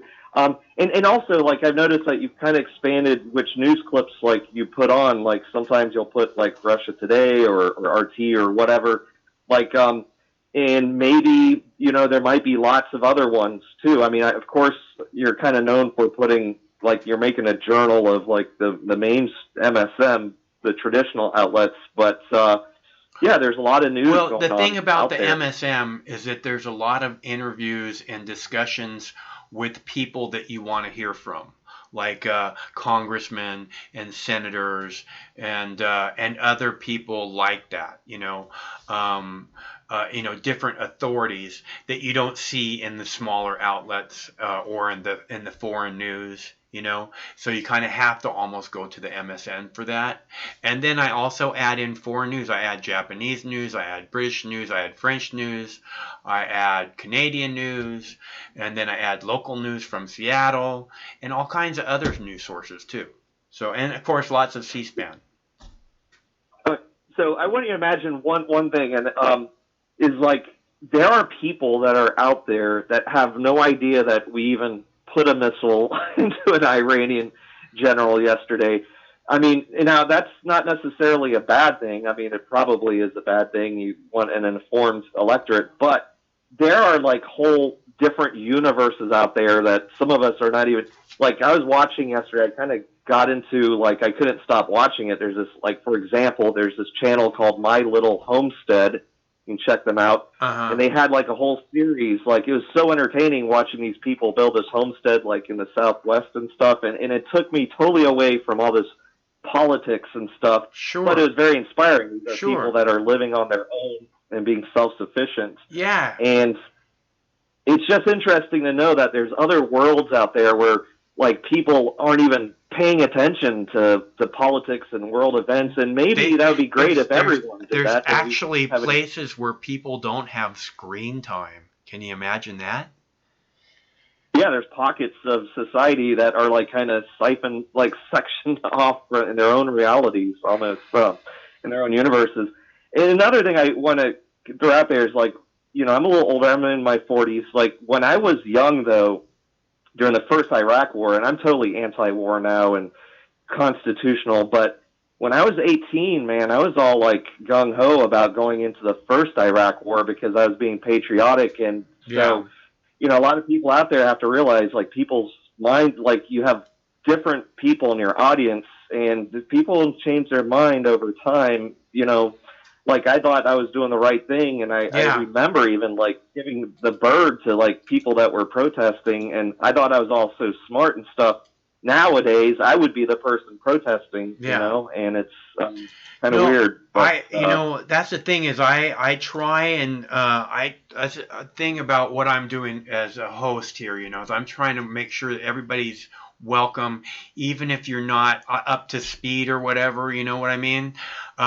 Because I actually believe some of the people who have called in the recent past, who started off calling as trolls, turn into calling and being, people actually want to participate and think that what we're doing is cool and stuff, So I think that there's a chance for people to grow and for eyes to be open, and that's what I've always tried to do here on the YouTube. That's been the main priority, really, is to help people to see who the real enemy is.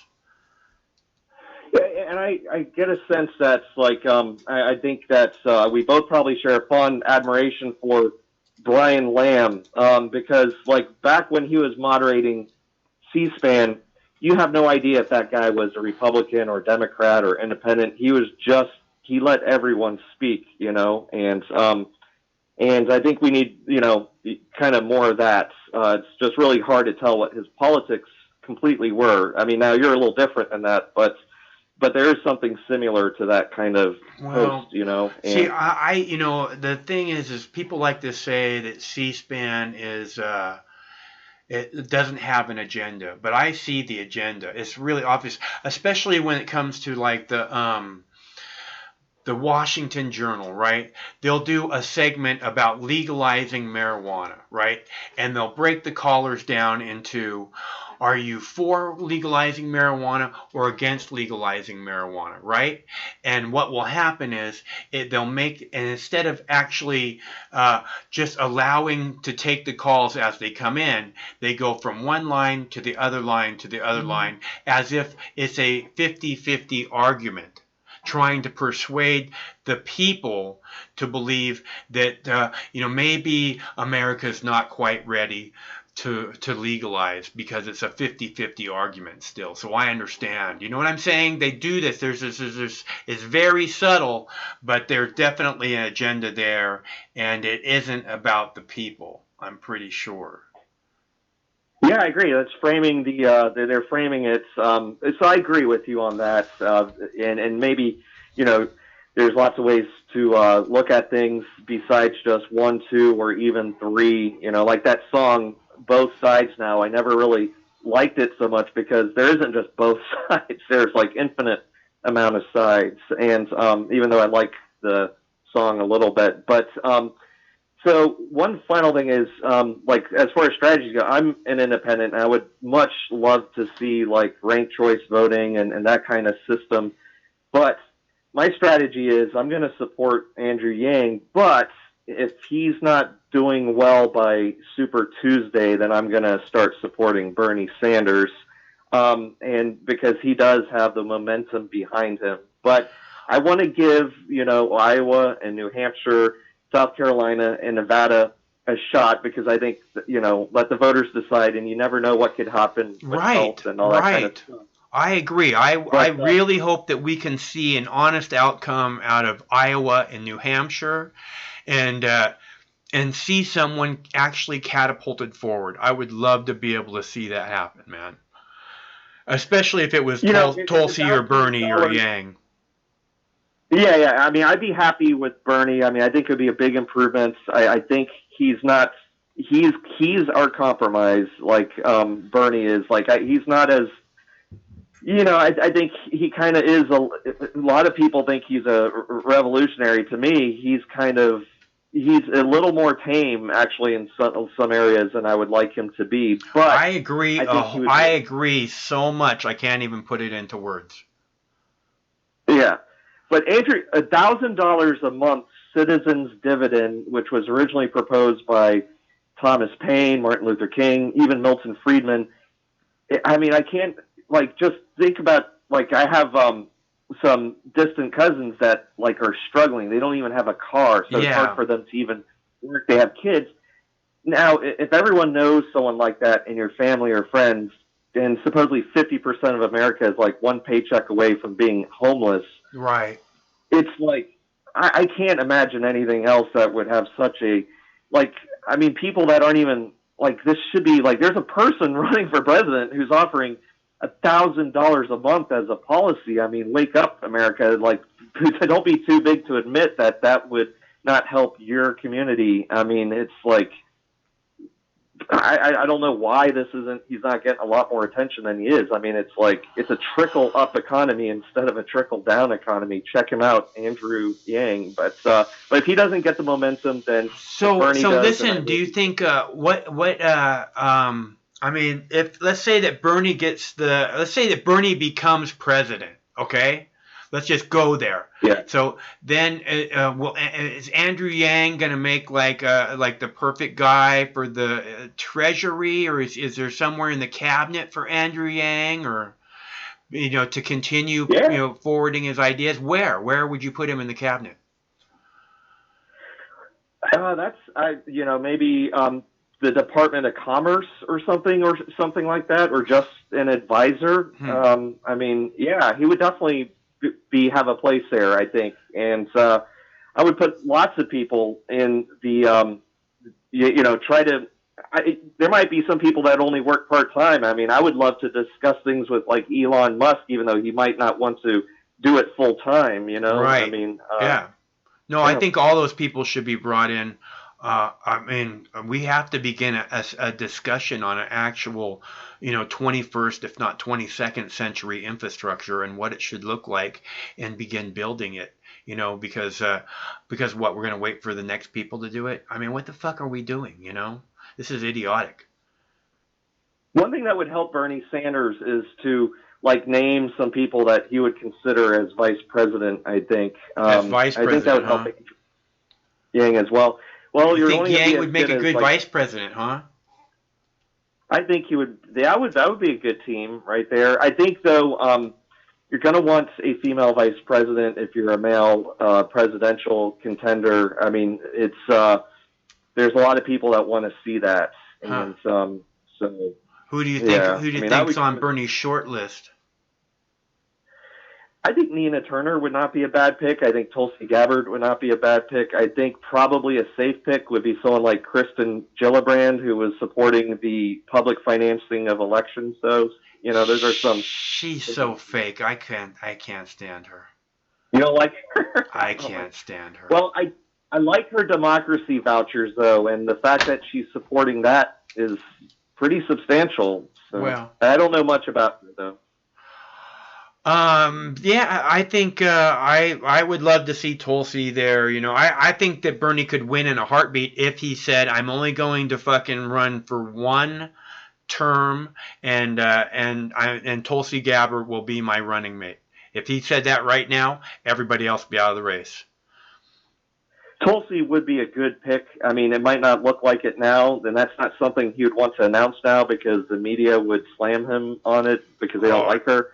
But if he won the nomination, it would be safe to pick her. The media would be immediately back to 2016, and it would be crazy Bernie. You're right. Yep. Yes. But nobody knows Nina Turner. I mean, and what has she done? I mean, all she's done is been a campaign manager and a talking head on the TV stations, right? Well, she was, I think, a state senator in Ohio as well. Yeah. I think some of it, though, I mean, you don't, like, Trump is what government position has he ever been in, though, Yeah, so, I mean, which is an excellent argument. I agree. Yeah, and the money that he made, I mean, it was given to him on the silver plate. So, I mean, yes, he is a good, hardworking person at certain things, but he wasn't self-made like, some people want to make him out to be. No, dude, he's been given everything. I mean, and not that again, like you're saying, that he didn't work hard. I've seen him all over the place, and he seems to be, making stuff happen all the time. But he was given everything you need to fucking be whatever you want to be. So, and look where he's at. Oh, Bernie Sanders could pick Elizabeth Warren. I mean, that would be an easy choice right there. I mean, so, but yeah, I would hope for Tulsi. But I just don't trust Elizabeth Warren, man. I again, I'd like to, but she has this credibility issue, which again, you want to give her the benefit of the doubt but again, you can give her the benefit of the doubt, but Trump's already made her into like a punchline. You know what I mean? So you bring her on board, and then you got like the everybody who sees the Warren, Bernie Warren fucking bumper stickers are like, "Woo! Hi, how are you? Hi, how are you? Hi, how are you?" You know what I mean? But if you scoop up someone like Tulsi Gabbard, from what I understand, she seems to appeal to an awful lot of Trump voters, and Trump voters, from what I hear. Hey, I like Tulsi. She's a friend of mine. So I don't know. That was my Bernie impersonation there. Good one.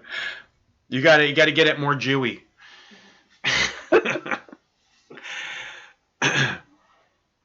Cool, Mike. I'm gonna always be keeping up. I've been watching you since a long, long time, so good to talk to you again. And everyone out there, thanks for listening to my voice for the last 20 minutes there. All right. Well, thanks a bunch for calling. We look forward to hearing your voice again soon, okay? All right, Mike. Take care. All right, Thank you. You too. Stay cool. And to everybody, I hope you were looking forward to a wonderful weekend. And we look forward to talking to all of you again soon. We're doing this every Monday through Friday at 7 p.m. Pacific. Same Mox time, same Mox channel. Hope we see you here on Monday.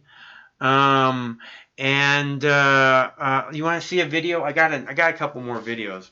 Let's do the I'm gonna do the I need to mute my mic so that I can come back, and then it'll be like and like yesterday. Okay, for the last 5 minutes of the show. Fucking tiger. We can do the fucking tiger clip. And the zoo scare caught on camera in Dublin. 7-year-old Sean was posing for a picture in front of an animal enclosure when a full-size Siberian tiger lunges at the glass. And you know why? The family says Sean was startled, but they are just grateful for the glass safety window. Because all right, when we come back, if we were living in and the zoo scare caught on camera in Dublin. 7-year-old Sean was posing for a picture in front of an animal enclosure when a full-size Siberian tiger lunges at the glass. The family says Sean was startled, but they are just grateful for the glass safety window. Fucking all right, comes when we out come of back, nowhere and fucking eats your kid, right? You know, I mean, not that I wish there weren't more tigers, you know, but it's just, you know, we have just this, you know, we have much simpler lives now, you know, that's all I'm saying. So we got that going for us. All right. Again, I hope you all have a wonderful weekend. Thanks so much for tuning in. It's always better when you're here. You want to take another phone call? All right, one more phone call. This one's not going to last a half hour. Hello, caller.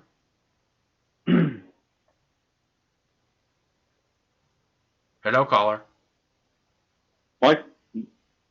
What? I'm gonna hang up on you, Steve. I don't want to do Michael. this. Yes, do it. Michael, this is Steve McClan. Okay, Steve, how are you? We are still currently in Iraq. Oh. Michael.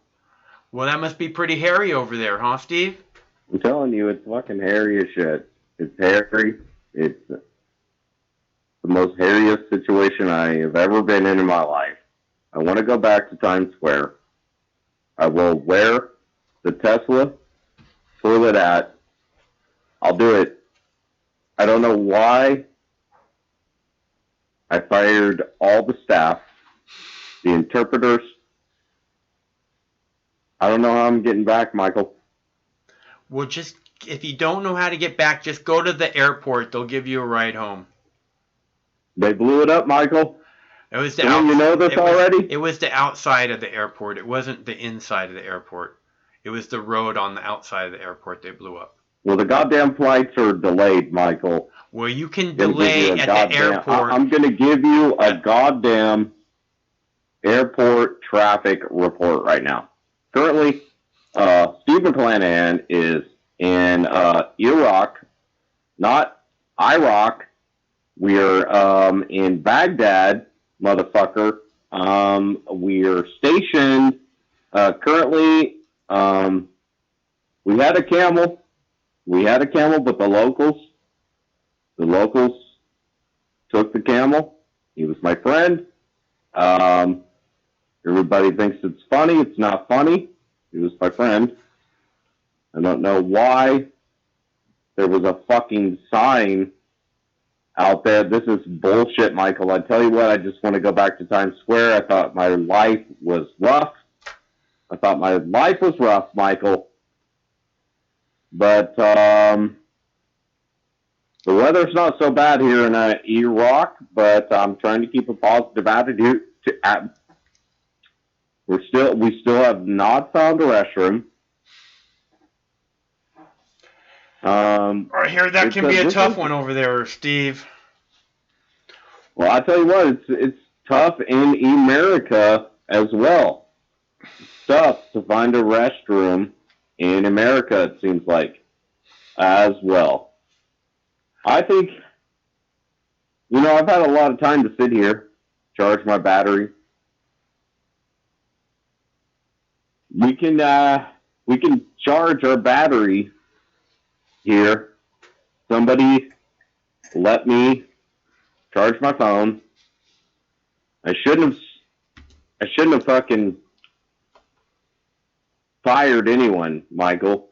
But you know what? I'm glad I did, because I tell you what, if they would have been here with me, Michael, I tell you what, it would have been horrible. We had all the fucking goddamn Fox News security and the fucking caterers and the goddamn hair and makeup. I'm telling you, and the producers and the fucking goddamn call screeners and all these fucking goddamn people and all this shit.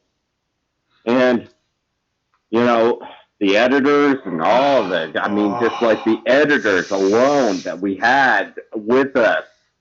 I mean, I tell you what, Michael, I fired all of them, but I saved their life. And the camel saved my life. And I tell you what, Michael, I'm just sitting here on a rock. I'm sitting on a rock. God, I hope I said that correctly. I tell you what, tonight, ladies and gentlemen, Hey, have you ever seen the television show Mad TV? Never seen it in my life. I tell you what, like Twins versus Twins, I've never seen it. Never. It's like a skit comedy show, and sometimes they sometimes they do little animations, right? And no. Have you ever seen Charles Short's Peanuts cartoons? Michael, I can't draw, goddammit. Okay, let alone fucking type on a computer. I tell you what, that's why I'm in fucking Baghdad right now. I'm out here. I created Charlie Brown. Charles Schwartz created Charlie Brown, which is a very well-known cartoon, Charlie Brown. Broadcasting degree. That's all I have. I have a broadcasting degree, and that's all I know, Michael.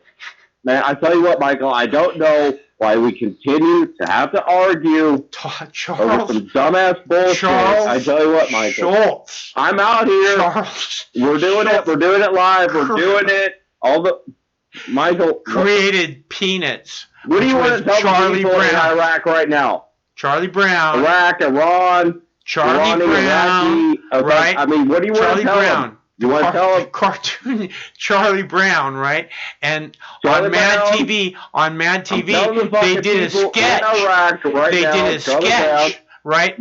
On Mad TV, they did a sketch about the Charlie Brown, the Charles Schwartz Peanut Charlie show. Brown and they also do are the best things that came out of America. Yeah, that's it. And right, so they did it. They did this one sketch, right? And Charlie Brown is known for the Halloween special, right? The Great Pumpkin, right? And it's a fucking great pumpkin, but everybody hates pumpkin. Yeah, so they did this. You're goddamn vegan. So they did this sketch. They did a sketch on Mad TV, right? There was a Halloween thing. Come back to America, Michael. Can you get me back to America? No, you're stuck there. Oh Jesus!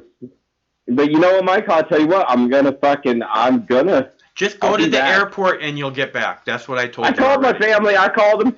Just go to the airport and you'll get back. You can't go to the airport and they blew it up. God damn it. No, they just threw up the road. Shit. They're not I got a rock. Exactly, Mitchell. Mitchell knows. I got a rock. I got a rock. Mitchell knows. I got a fucking crack rock right now in my pipe. And I wish I had one right about now. Mitchell knows. But Mitchell knows. I am currently. I got a rock. Witnessing. I'm here in. I got a rock. Baghdad. I got a rock. I wish I had a big ass dab on the end of my pen right now. Well, how many times have I told you about going places where marijuana is not legal? Don't do it. God damn it, Michael! I tell you do what, it. Just boycott all those places.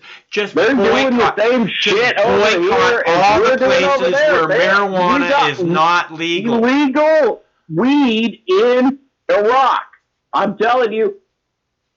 Oh yeah. When they came and got my camel, Michael, they literally Give me a bong hit. And that's why I'm still going. I haven't had any food in 72 hours, but I'm still going strong. I don't know if there's any crack in it, but I tell you what, I'm trying. I'm trying to keep it together. And you know what? We're going to make it out of here, Michael.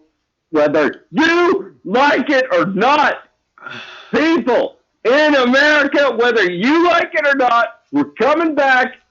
I'm telling you, I'm keeping a positive attitude. We're in the middle of the fucking... You can do it, Steve! I'm telling you, Michael, we're doing it. We're doing it live. If you don't like it... Just go to the airport, Steve. You better start taking over your fucking parties. You better get every party that you go to, you better fucking tell them that it's time to stop partying. You need to figure out that actually partying is bad. We're taking over all the political parties. We're taking all the Coke parties over. We're taking all the fucking Green parties over. We're taking all of the parties over. There's not going to be any parties anymore. That's how we're going to take over the government. I have figured this out. Michael, I've had a lot of time to think. I've been on the road for fucking weeks. Okay, Steve, we can't wait to talk to you about that when you get back off the road, okay? So.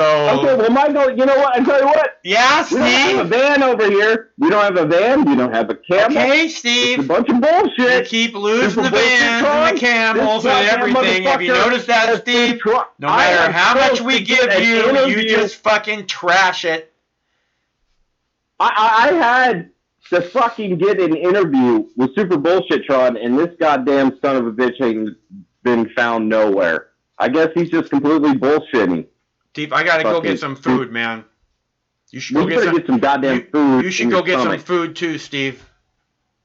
Well, you know what, Michael? I wish I could here in Iraq. They left me with a little bit of fucking camel carcass and a fire. And you know what, Michael? I'm trying to get back to America, keep the positive attitude. Well, if you got camel carcass, hey, I'm okay. If you got camel carcass and you got fire, then you have food, Steve. Well, I'll tell you what. I tell you what, Michael. I tell you what. That's why Americans always keep it together. We know that it's not going to be so bad. But you know what? There's plenty of people that have been here to Iraq. And, Michael, please send the fucking Mox News private jet because I want to get the fuck out of here. I'm telling you, Michael, I want to get the fuck out of here. All right. Please. All right, Steve. Please. It's Michael. on the way. We'll talk again soon. Okay, Michael. Yeah. This is Steve McClanahan reporting to you live from Baghdad International Airport, Iraq. Iraqi, Irani, American, Checheni, who gives a fucky? We're coming back. We're coming back. We don't give we don't give a shit. They're angry over here, Michael. They're angry over there. Everybody's angry. You cannot stop the parties. At the same time, they're happy. They're partying, and then they're angry. I don't know what to do. I'm completely confused, Steve, Michael. We'll talk to you again next week, okay? Well, I tell you what, Michael, I have to go. Okay. I have to get off here because I am in Iraq. Okay. We'll talk to you again next week. Man, I hope the Seattle Seahawks lose on Sunday. Okay. God damn it. Okay. Okay, Can you Steve. keep me posted with the score on Sunday? Yeah, sure. Jesus Christ. I don't know what I'll talk to you again anymore, soon. Michael. We'll talk again soon, Steve. Thanks for calling. Stay safe. Hey, thank you, Michael. Stay safe. Bye-bye. You do. Okay, I gotta get some food. I haven't eaten for like 6 hours now. That's long enough. You guys make this all worthwhile. Thanks so much for tuning in. This week, Woolco was the only person to give a tip. Last week, I didn't get any tips. Just letting you know, I'm not complaining. I'm just making sure that you guys know. And I'll keep doing this. I'm gonna keep doing this. It's not about tips, but it makes a big difference in my world when you guys give something back. And fucking Wilco's at the top of the list because he's the only one who gave anything back in the last 2 weeks. And the rest of you guys are fucking great too for tuning in and helping out and calling and everything. It just the show would be meaningless and boring and you know, not worthy of your time were it not for you guys. So thanks so much for contributing in that way. But if you want to kick down for some pizza, that would be really super nice of you. I like pizza. So there's clickable links in the chat. There's clickable links in the description box, or you can go to moxnews.com, and it should take like less than 2 minutes to give something back. So, and that's super appreciated. Wilco, you're a towel, that's for sure. And a Mox News Ninja. So we will see you again on Monday, and every Monday through Friday at 7 p.m. Pacific. Same Mox time, same Mox channel. And here, I got another video for you. Let's see, what video do I have here? We have this one right here. Number 2. New numbers from Illinois show the first day of legal recreational pot sales in that state brought in more than $3 million. The governor's office says 37 dispensaries around that state made more than 77,000 transactions just on the first day alone. Take a look at that line. Illinois is now the 11th state to legalize pot. Bills and ballot measures in 6 other states could approve legalization this year. And the zoo scare caught on camera in Dublin. 7-year-old Sean was posing for a picture in front of an animal enclosure when a full-size Siberian tiger lunges at the glass. The family says Sean was startled, but they are just grateful for the glass safety window. All right, when we come back... No matter which mouth you feed on a two-headed snake, it still shits the same turd. But lucky for you, you have Mox News.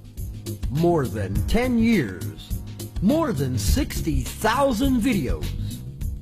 Mox News has been filtering the nonsense and illuminating the bullshit from your mainstream media. Turn off your TV and turn on to Mox News. For over a decade, documenting the socio-political events that have etched and carved the pathways that define today's modern mess, Mox News has been providing clarity while faithfully bringing you today's relevant stories 100% commercial-free and subscription-free. And just like Lady Liberty vows to remain free. But at this time, we're asking you for your help, your patronage, and your support to keep the lights on and the videos rolling.